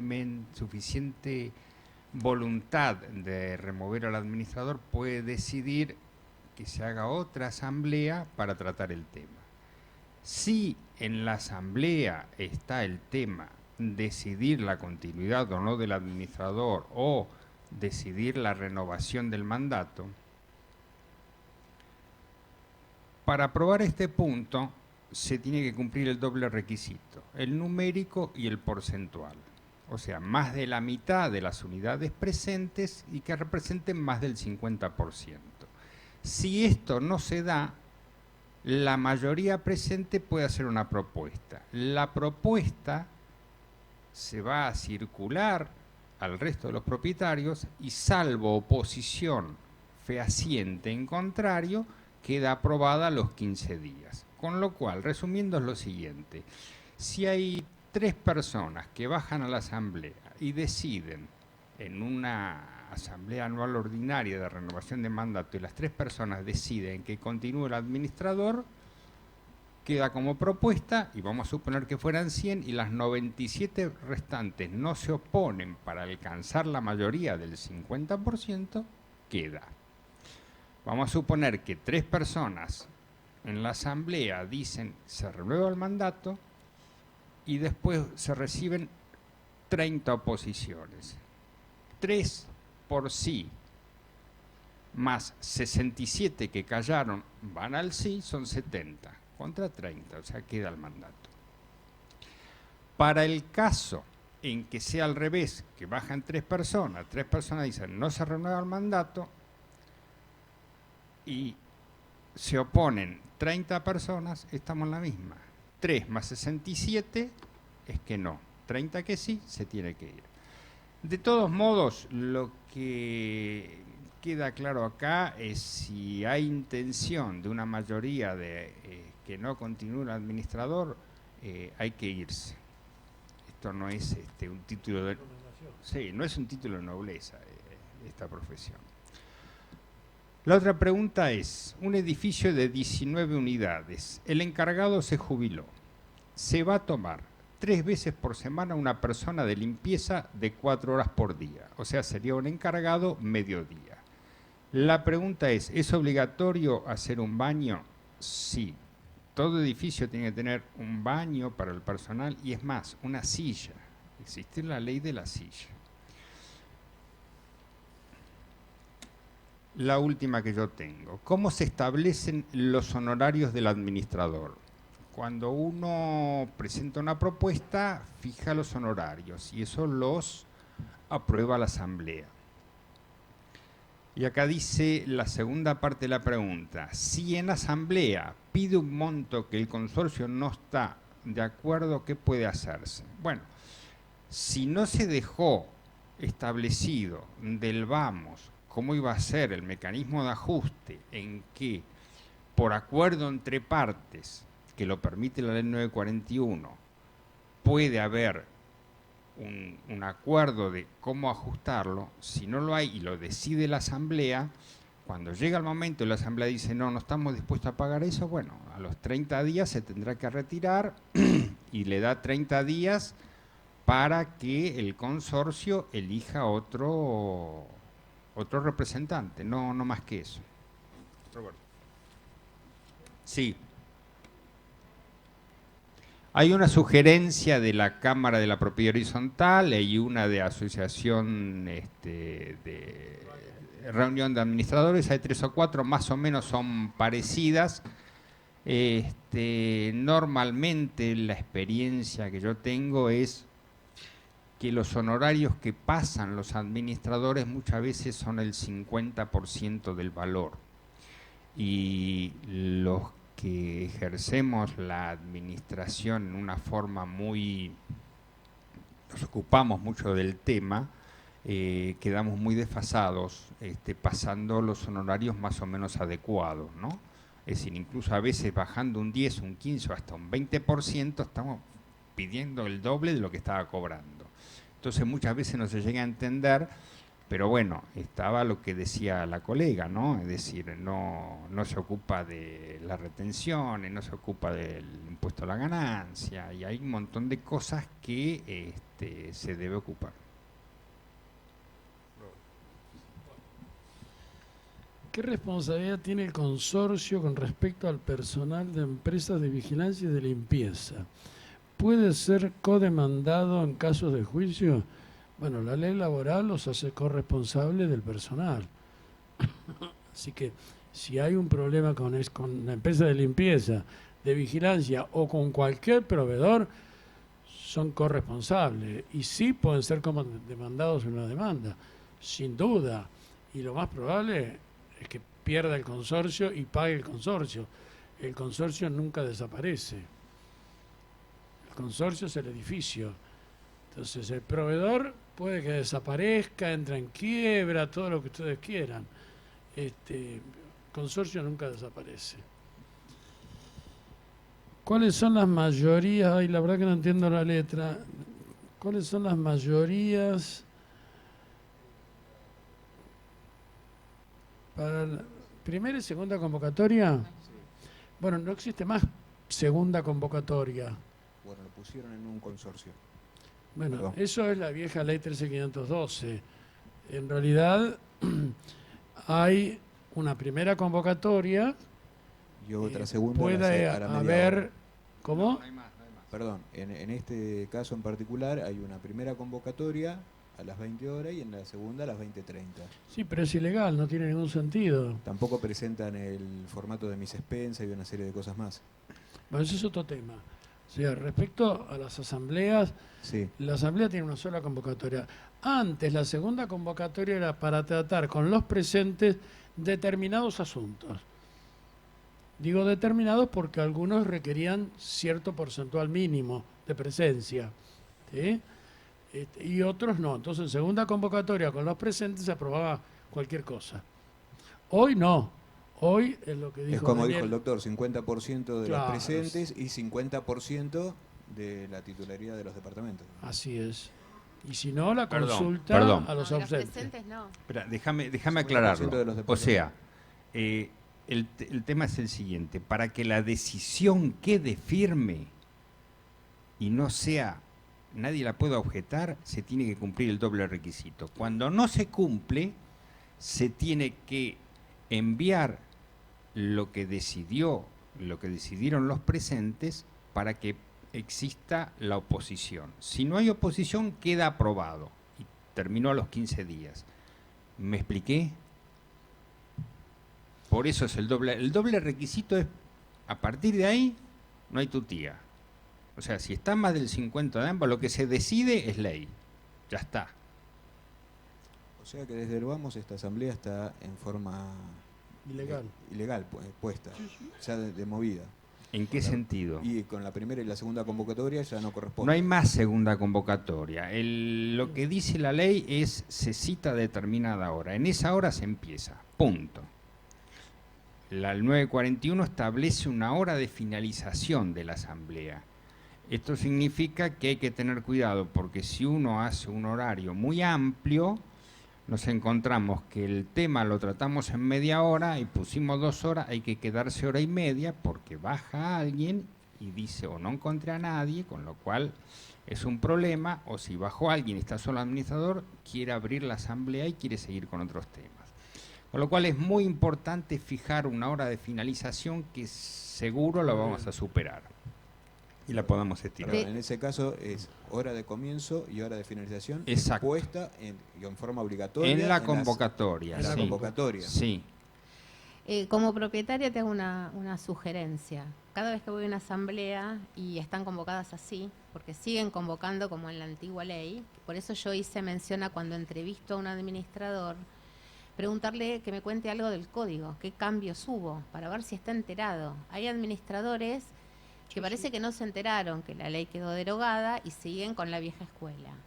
Entonces, cuando estamos en una asamblea que pasa esto, como propietaria, o yo que voy a las asambleas, lo primero que le digo es, esta convocatoria, bueno, pero ¿cómo juega esto que me estás poniendo acá con el código? Y ahí ya me doy cuenta que no tiene ni la menor idea de las mayorías del artículo 2060, ni el cambio que trajo el código, con lo cual seguramente va a manejar mal esa asamblea y va a querer tomar una decisión con la mayoría de los presentes, como se hacía antes. Entonces, que me aprueben los 5 que están en la rendición, que me nombren y demás. Entonces, le pongo un freno a la situación desde que arranca, demostrando la situación. Y generalmente si tengo un administrador así no lo quiero en mi casa. Bueno, Por eso vuelvo sobre lo mismo. No es lo mismo un administrador con una profesión a un administrador que hizo un curso hace 10 años, administra y nunca más leyó nada. Bueno, ese es el caso, perdóname, pero es un profesional recibido de contador público que ejerce la administración y Bueno, tiene... Hay profesionales Hay de buenos todo. y malos Claro, en todas Como, las todo. materias. como todas las cosas, Como pero todo. el tema es, perdón, volviendo a una de las preguntas, que era la segunda parte que estaba preguntando ahí en el Sí, la papel, segunda, era, contame. ustedes porque- decían que tenían que tener tres cosas. Una era la matrícula al día, obviamente, otra el seguro de responsabilidad profesional y la otra cosa que dijeron que me perdí fue... No, yo dije de verificar su situación impositiva, su constancia de AFIP. Ah, su constancia de AFIP, Claro, porque para vos saber que está imaginate, vigente está actualmente. vigente y exacto. porque imagínate que si es un insolvente, clave bloqueada, no presenta sus impuestos ni nada, ¿qué seriedad va a tener en presentarme los míos del consorcio, ¿no? O sea, me da una idea de su situación. No, una de las cosas que hizo fue aprobar poner una antena en el edificio, no habiendo el 100% de la gente que está de acuerdo con eso. Hay gente que tiene problemas de embarazo, gente que tiene problemas gente mayor, y pusieron una antena de Movistar en el edificio. Alquilaron un espacio. Alquilaron el espacio. Y eso, por lo que tengo entendido yo, es ilegal. Tiene que estar por unanimidad, o lo cambió también. Tiene por- que haber es una un- asamblea convocada a tal efecto. Sí, Sí. pero hubo 7 personas. Y bueno, Si esas Claro. 7 personas aprobaron y ese acta se circularizó al 100% de los propietarios, depende la cantidad de oposiciones en función de lo que marca el reglamento. Hay veces que el reglamento dice para obra nueva, para innovación o para determinadas cosas 100%, para otras 2/3. No, pero en este caso hay un cambio de destino de un sector y el cambio de destino requiere unanimidad. O sea, Bueno. inevitablemente, si alquilan una medianera, una terraza, salvo que en el reglamento de propiedad horizontal esté específicamente dicho que la medianera se pueda alquilar, pero si no dice nada, se requiere la unanimidad, no de los presentes, la unanimidad de todo el edificio, que se puede lograr a través del 2060. Sí, Lo que dijeron antes. sí, no, Claro. no sé si para alquilar necesitas el 100%. Sí, no tengas la menor duda. Cambiar el destino. El destino A ver. es de las unidades. No. el- Cambiar el destino de las unidades es una cosa. Cambiar el destino de las partes comunes también. Es cambiar el destino. Vos no lo podés cambiar. Porque si no, No lo- no 2, lo- 4 personas hacen lo que quieren respecto de Bueno. 100.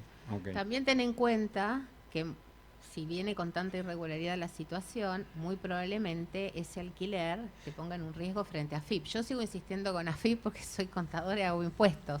No, está bien. Entonces, si vos alquilás una medianera, una terraza para poner una antena, tenés que inscribirte, tenés que facturar, tenés que hacer factura electrónica, tenés que facturar el IVA, porque esto no Sí, está exento seguro. de IVA, tenés que pagar ingresos. No, está bien, pero brutos, todo eso es un todo tema lo demás. operativo. Sí, pero ¿sí? Que es importante. seguro tenés otro problema.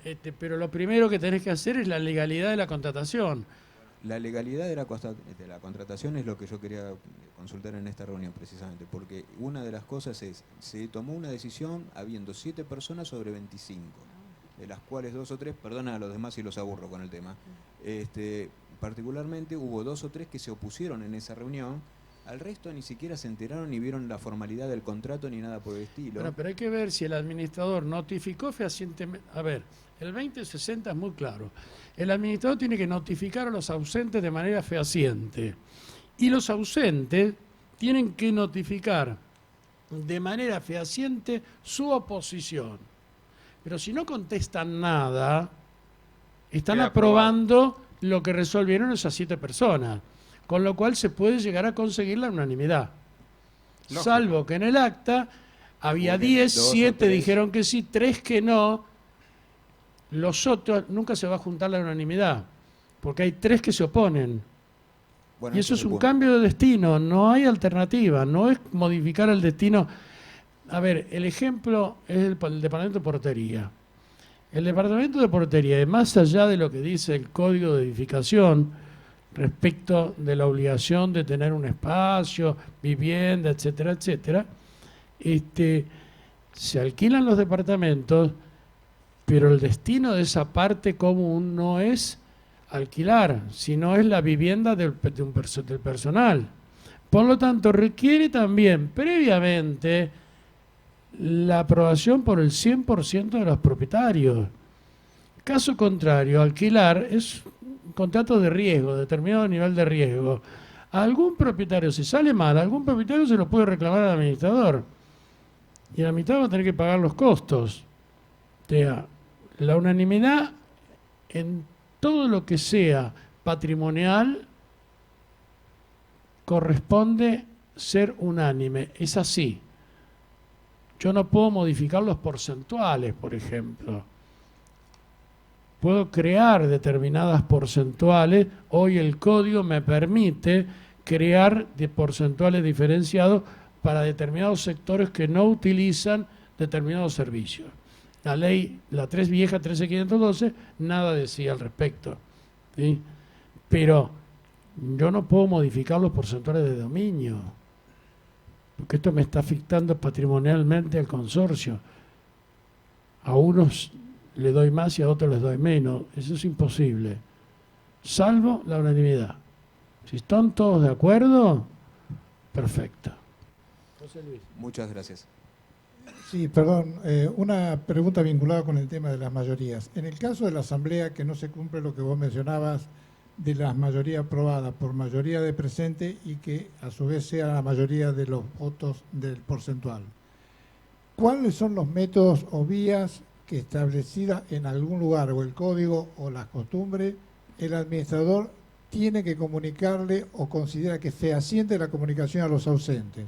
En muchos casos puede haber edificios de muchas unidades donde no necesariamente vive, o el tema de los edificios de cochera que también son multipropietarios y no siempre hay una dirección a donde direccionar esas asambleas. ¿Cómo se hace o hay algún método? Por empezar, las direcciones son siempre las mismas unidades, salvo que el propietario expresamente, o sea, fehacientemente, determine otra dirección.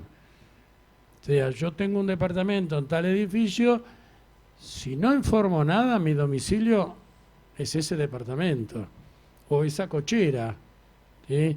Ahora, bien puedo decir, no, yo fijo domicilio especial en tal lugar y a ese domicilio lo tengo que notificar. Si no le informo al administrador nada, la unidad es el domicilio oficial, ¿sí? La comunicación fehaciente, carta documento o un recibo, recibí acta firmada por el titular. No hay otra, yo no conozco otro. Hablan de los mails, hablan de los WhatsApp, pero creo que legalmente no está Te institucional. sumo algo. Nosotros lo decimos en nuestra casa. Nosotros aprobamos por asamblea que los mails que declarábamos en esa asamblea, cada uno de nosotros lo consideraba un lugar de notificación fehaciente. Ahí estoy de Entonces acuerdo. lo hicimos por aprobación de asamblea. Entonces en la asamblea lo aprobamos con las mayorías del código y cada uno declaró el mail que iba a tomar como domicilio fehaciente. Entonces podemos por mail enviar el acta para la consulta, para que se expidan y den su opinión. Pero lo dejamos aprobado en una asamblea donde se puso el tema a tratar, notificación fehaciente, para poderlo tratar, porque si no está en el acta de tema a tratar, tampoco se podría haber tratado.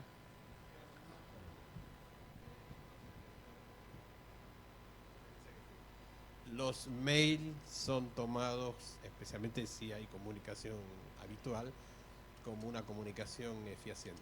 Sí,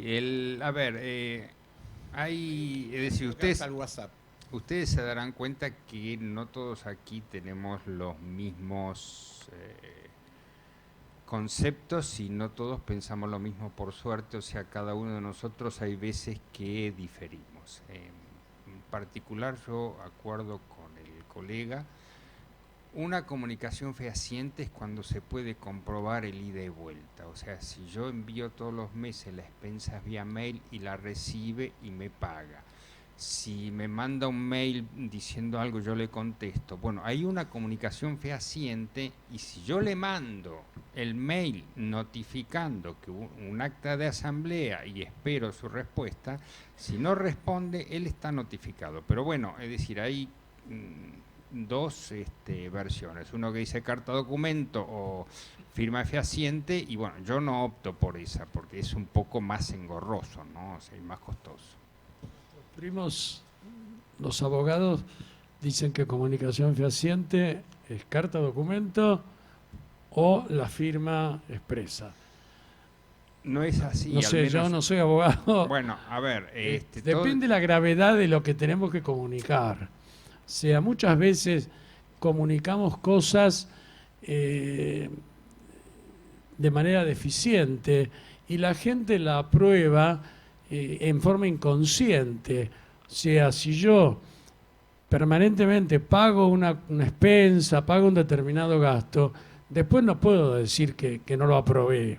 Lo pago una vez, está bien, 2 veces, pero después, 10 meses después, no puedo decir que no estoy de acuerdo, ¿sí? Pero depende del gasto.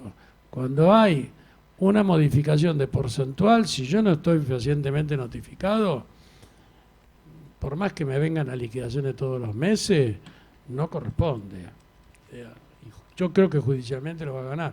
Hoy no está Viviana, que es la abogada de nuestro equipo, está dando el curso, pero yo creo que son esos 2 métodos. De todas maneras, me parece bien Sí, está lo de Silvia, me parece fantástico. Habría que ver qué pasa con los ausentes, ¿no? Bueno, Con pero los que no están ahí.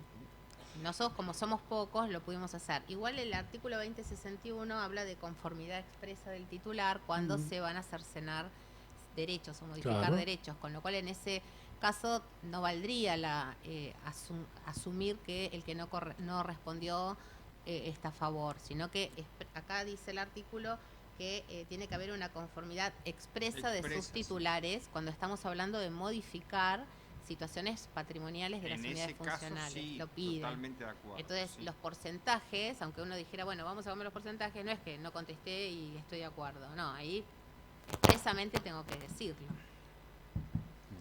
Bueno, me quedan 2. Dice temas sensores, ¿cómo A ver, saber? espera. Disculpe, yo justamente quería preguntarle sobre los mismos temas del señor, no exactamente, sino la renovación anual del administrador se aprobó con un 31% de asistentes y 10 personas sobre 36. Yo sabía, porque hice el curso con el doctor, que estaba mal, pero lo que más molesta es que no circulariza ninguna asamblea hasta el día de hoy, aunque yo se lo pida por mail. No contesta. Bueno, la puede impugnar, puede mandar carta documento por incumplimiento, lo puede denunciar en el RPA. O sea, si usted la pide por mail y no tiene la Yo respuesta... estaba presente. Bueno, y no está... Bueno, No, si pero estaba tiene presente es distinto, ¿eh? Pero tiene que yo estaba cumplir igual. presente. Sé de gente, es abogado nuestro administrador, para que no se sientan tan ¿Cómo, mal. cómo? ¿Quién es abogado? El administrador. Bueno, ese es un error de los propietarios, discúlpeme. Cuando usted le duele el corazón o le duele una muela, ¿a dónde va? Al plomero. Al plomero. Bueno, ¿qué quiere que le diga? Discúlpeme. No, Yo no tengo nada contra mis primos, pero sí. cada uno con sus circunstancias La parte del propias. consorcio de que los caños son de todos los del consorcio y no de los propietarios lo tienen muy claro. Ahora, la parte de la asamblea nunca la cumplen, porque ya lleva 2-3 años. Bueno, es difícil, no sé si los demás están de acuerdo conmigo, conseguir muchos departamentos se alquilan, ya no nos conocemos los que estamos ahí adentro y es difícil hacer una contraasamblea antes que se haga y estar de acuerdo para, terminar con esta situación. Bueno, es uno de los problemas de la propiedad horizontal. El tema es, él debe tener la comunicación fehaciente guardada en algún lado, registrada en el libro de acta, porque en el libro de acta, el acta terminó. Sí, la tiene que, Sí, tiene al que- final del acta tiene que Así es. decir que con tal fecha envío a los ausentes copia del acta. Y a los 15 días tiene que cerrar diciendo la cantidad de oposiciones o Que recibió. confirmaciones. Pero si no tiene la constatación, porque a mí copia del libro de acta jamás me manda. Bueno, pero quizá no le mandó a usted por estar presente. Él la No, obligación. yo se lo pido. Espere. La obligación que marca el código es remitir a los ausentes. Teóricamente. Pero el acta no se redacta en el momento que se hace la asamblea. Esto es otro error. No la De permite. todos modos, lo que le digo, tiene una ventaja, es el costo para litigar de él es muy barato. No importa. Bueno, yo tengo un hijo abogado también, así que no tengo tanto costo. No, pero no es un el tema problema, no es un problema, de no conseguir el administrador. pero no es un problema de abogados o de médicos o lo que sea. A ver, ¿qué administra? Un administrador, ¿cuál es la función principal en un consorcio? O sea, ¿qué es lo que maneja? Maneja, bueno, pero la gestión está basada en, básicamente, en manejo de personal y manejo financiero. Sí. O sea, administra dinero de terceros y administra las relaciones personales, no de la gente, sino el personal en relación de dependencia. Y esas son dos incumbencias propias nuestras. El abogado administra leyes, que es otra cosa totalmente diferente. O sea, esto es un error y acá tenemos que hacer mea culpa porque nosotros los profesionales de económica nunca nos ocupamos de esto. Nunca, Debería salvo mantener la muy constancia pocos. de la O información sea, fehaciente. esto es una crítica constructiva. Yo estoy hace, no sé, 20, 30 años en el Consejo y en los primeros tiempos, en cualquier momento nos echaban, nos sacaban la matrícula porque hablar de consorcio era preferible ser el contador de un kiosco, pero no de un consorcio. Era mala palabra, ojo, despacito, con el tiempo. Papeles de trabajo, mucho tiempo. Ellos deberían guardar las constancias de la notificación fehaciente. Por supuesto, ninguna duda de eso. Me refiero... Revisa y constata el acta, porque ¿quién firma abajo del acta? A El ver. presidente que firma tiene que firmar abajo del acta. No, cuando no, no. Sí. Es el administrador el que cierra, El que cierra el y acta. nada. Y bueno, pero la notificación es fehaciente, la tienen que recibir todos. Si no es, hay que reclamarla. Y si en el reclamo vía mail no responde, hay que iniciar otras acciones. Vamos a dejar allá al colega, a ver. Sí, buenas noches. Yo planteo un poco vinculado a lo que está consultando acá la colega. El administrador, al cual yo ya hice denuncias en el registro de administradores, en la última asamblea hizo que la portera se hiciera apoderar por algunas promesas de arreglo para la renovación del mandato. Después, cuando se le consultó poder exhibir esos poderes, obviamente no responde. Así, de una manera casi virtual, se hizo renovar el mandato. Obviamente esto me gustaría que pudieran analizar la infracción legal de toda esta accionar, ¿no? Pero durante la asamblea, ¿no le pidieron ver los poderes en ese Sí. momento? Y dijo, bueno, en última instancia, al cerrar la asamblea, se retiró, cerró el libro, se lo dio. Pero en ese momento le piden los poderes y listo. Se lo dijo a varias copropietarios, le solicitaron la exhibición de esos poderes. Pero te plantás ahí y decís, quiero ver los poderes, señores, moción de orden, no seguimos la asamblea ¿Y el libro si de no vemos registro tus poderes? ¿El libro de registro de firma? Él hace ingresar al registro de firmas a las personas que lo favorecen y como la mayoría o no participa, como ya estuvimos tratando aquí, o se oponen a él, bueno, obviamente ingresa al libro de propietarios a los que son afines a él. Bueno, son prácticas non santas, digamos. Ahí hay un problema entre propietarios. Discúlpeme. Y después, ¿cómo puede ser que un empleado recolecte poderes para su empleador directo, que es el administrador? Ahí ya también hay un conflicto de intereses. Y pero lamentablemente somos nosotros los que damos el poder. Es decir, bien. yo le puedo dar el poder de mi unidad funcional a quien yo quiera. Entonces, si yo que soy la propietaria le doy el poder a la encargada, el problema está en nosotros. Esto es lo mismo que hablábamos hoy, cuando le damos funciones al encargado que no le corresponden. Entonces, el problema lo tenemos nosotros, nos tenemos que empezar a educar como propietarios. Y si los poderes no están, frenar la asamblea en ese momento. A veces somos muy mansos en las asambleas, nos bancamos Bueno, cualquier tengo cosa. dos últimas preguntas y listo. Tema ascensores. ¿Cómo saber si una empresa de mantenimiento de ascensores está habilitada? Hay un registro de ascensores, lo pueden entrar vía mail a la página de la ciudad sin ningún problema. ¿Y puede esta empresa tener el quit observado? Sí, eso es otro problema. Puede estar observado, lo que dijo Silvia antes, ningún problema. Bueno, esto es un poquito más Dice edificio 100 años, un local 10%, galería comercial 28 locales 30%, 28 departamentos 60%. Hay que hacer una reparación de techos de 500.000 aproximadamente, recaudación mensual 100.000, galería muchos morosos, 4 departamentos pagan, ¿no? ¿Se puede de forma legal proponer alguna proporción más amigable por los departamentos que pagan más y presionar a los deudores, a los morosos? A ver, las expensas se pagan de acuerdo al porcentaje de cada unidad funcional. Exactamente, pero como hay una galería comercial a 4 cuadras del Obelisco, son galeristas que hacen medallitas, fundición de oro y todas esas cosas. Bueno, en este momento están mal, hay poca gente que paga las expensas, el arreglo hay que hacerlo. Los que estamos en los departamentos, algunos estaríamos de acuerdo en cambiar de alguna manera ese porcentual para que los locales paguen un poco menos y los departamentos paguemos un poco más. Pero hay 4 departamentos arriba que pagan 3 veces más que los otros y se oponen. Querríamos saber si hay alguna forma, porque el techo hay que arreglarlo. No, a ver, eso es un gasto común de toda la comunidad, locales, galerías, absolutamente todo. Sí. Y va de acuerdo, hay que ver lo que dice el reglamento, ¿sí? Pero seguramente que dice que hay que aplicar los porcentuales del artículo 2, exacto. Generalmente es el artículo 2 donde están los porcentuales. Y la única manera es la unanimidad. Y si hay 2 que se oponen, listo. No hay forma. Y lo tienen que pagar igual. Y si no pagan, no se olvide que prescriben las expensas los 24 meses.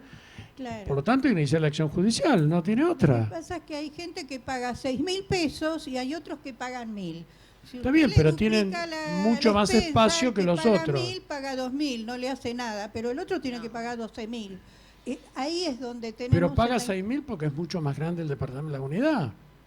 No sí, paga 6.000 porque sí. No tanto. Por ejemplo, yo pago 2.500 y tengo 130 metros por ahí.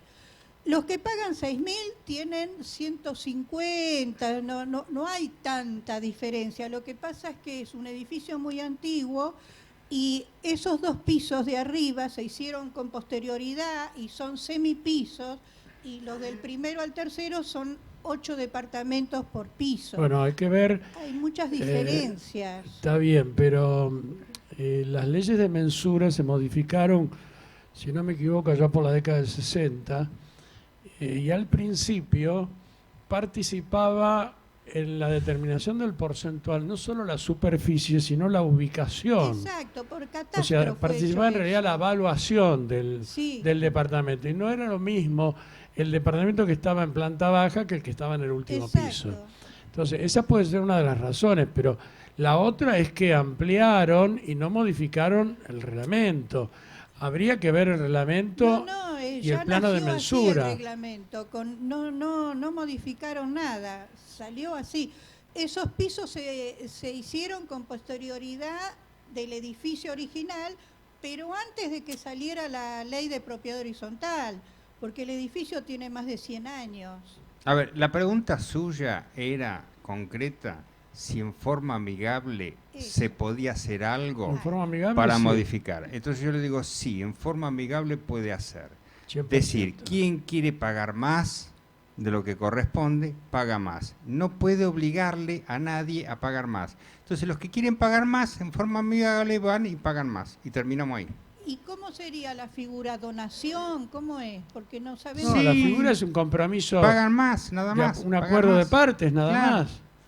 No hay ninguna figura legal. O sea, porque va a pagar más y el administrador, ¿qué va a hacer? ¿Regala la plata? No, recibe, le liquida más durante tantos meses y listo. Ah, le liquida más. Claro. La expensa. Sí, claro, la expensa. Pero está siempre... No le varía el porcentual. Hay una cuota adicional que va a pagar tanto más, voluntario, que está establecido en la asamblea, que se ofrecieron a pagar, listo, se terminó. Ah, ¿con un recibo aparte? No, en el mismo recibo lo pone, pero es como una donación, no lo va a recuperar más.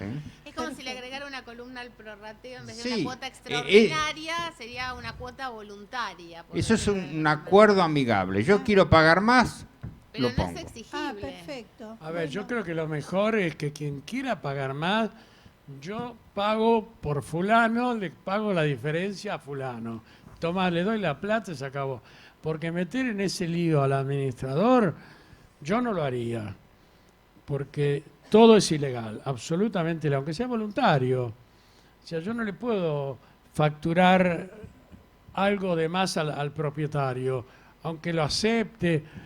O sea, si usted quiere ayudar a su vecino, ayúdelo, déle la plata y el que pague después lo que corresponde. La otra O sea, sería anticipar expensas. Entonces usted va a tener un crédito en la distribución de los gastos. Sí, Y pero ya se igual- asegura de que usted eso lo pagó, porque tiene crédito.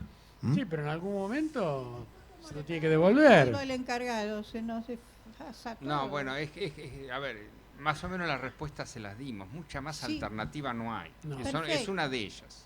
Bueno, Una es de ellas tiene complicado, que- yo De entiendo. todas maneras, a ver, si usted es profesional, está matriculada acá. Soy vecina Bueno. nomás y vivo acá cerca.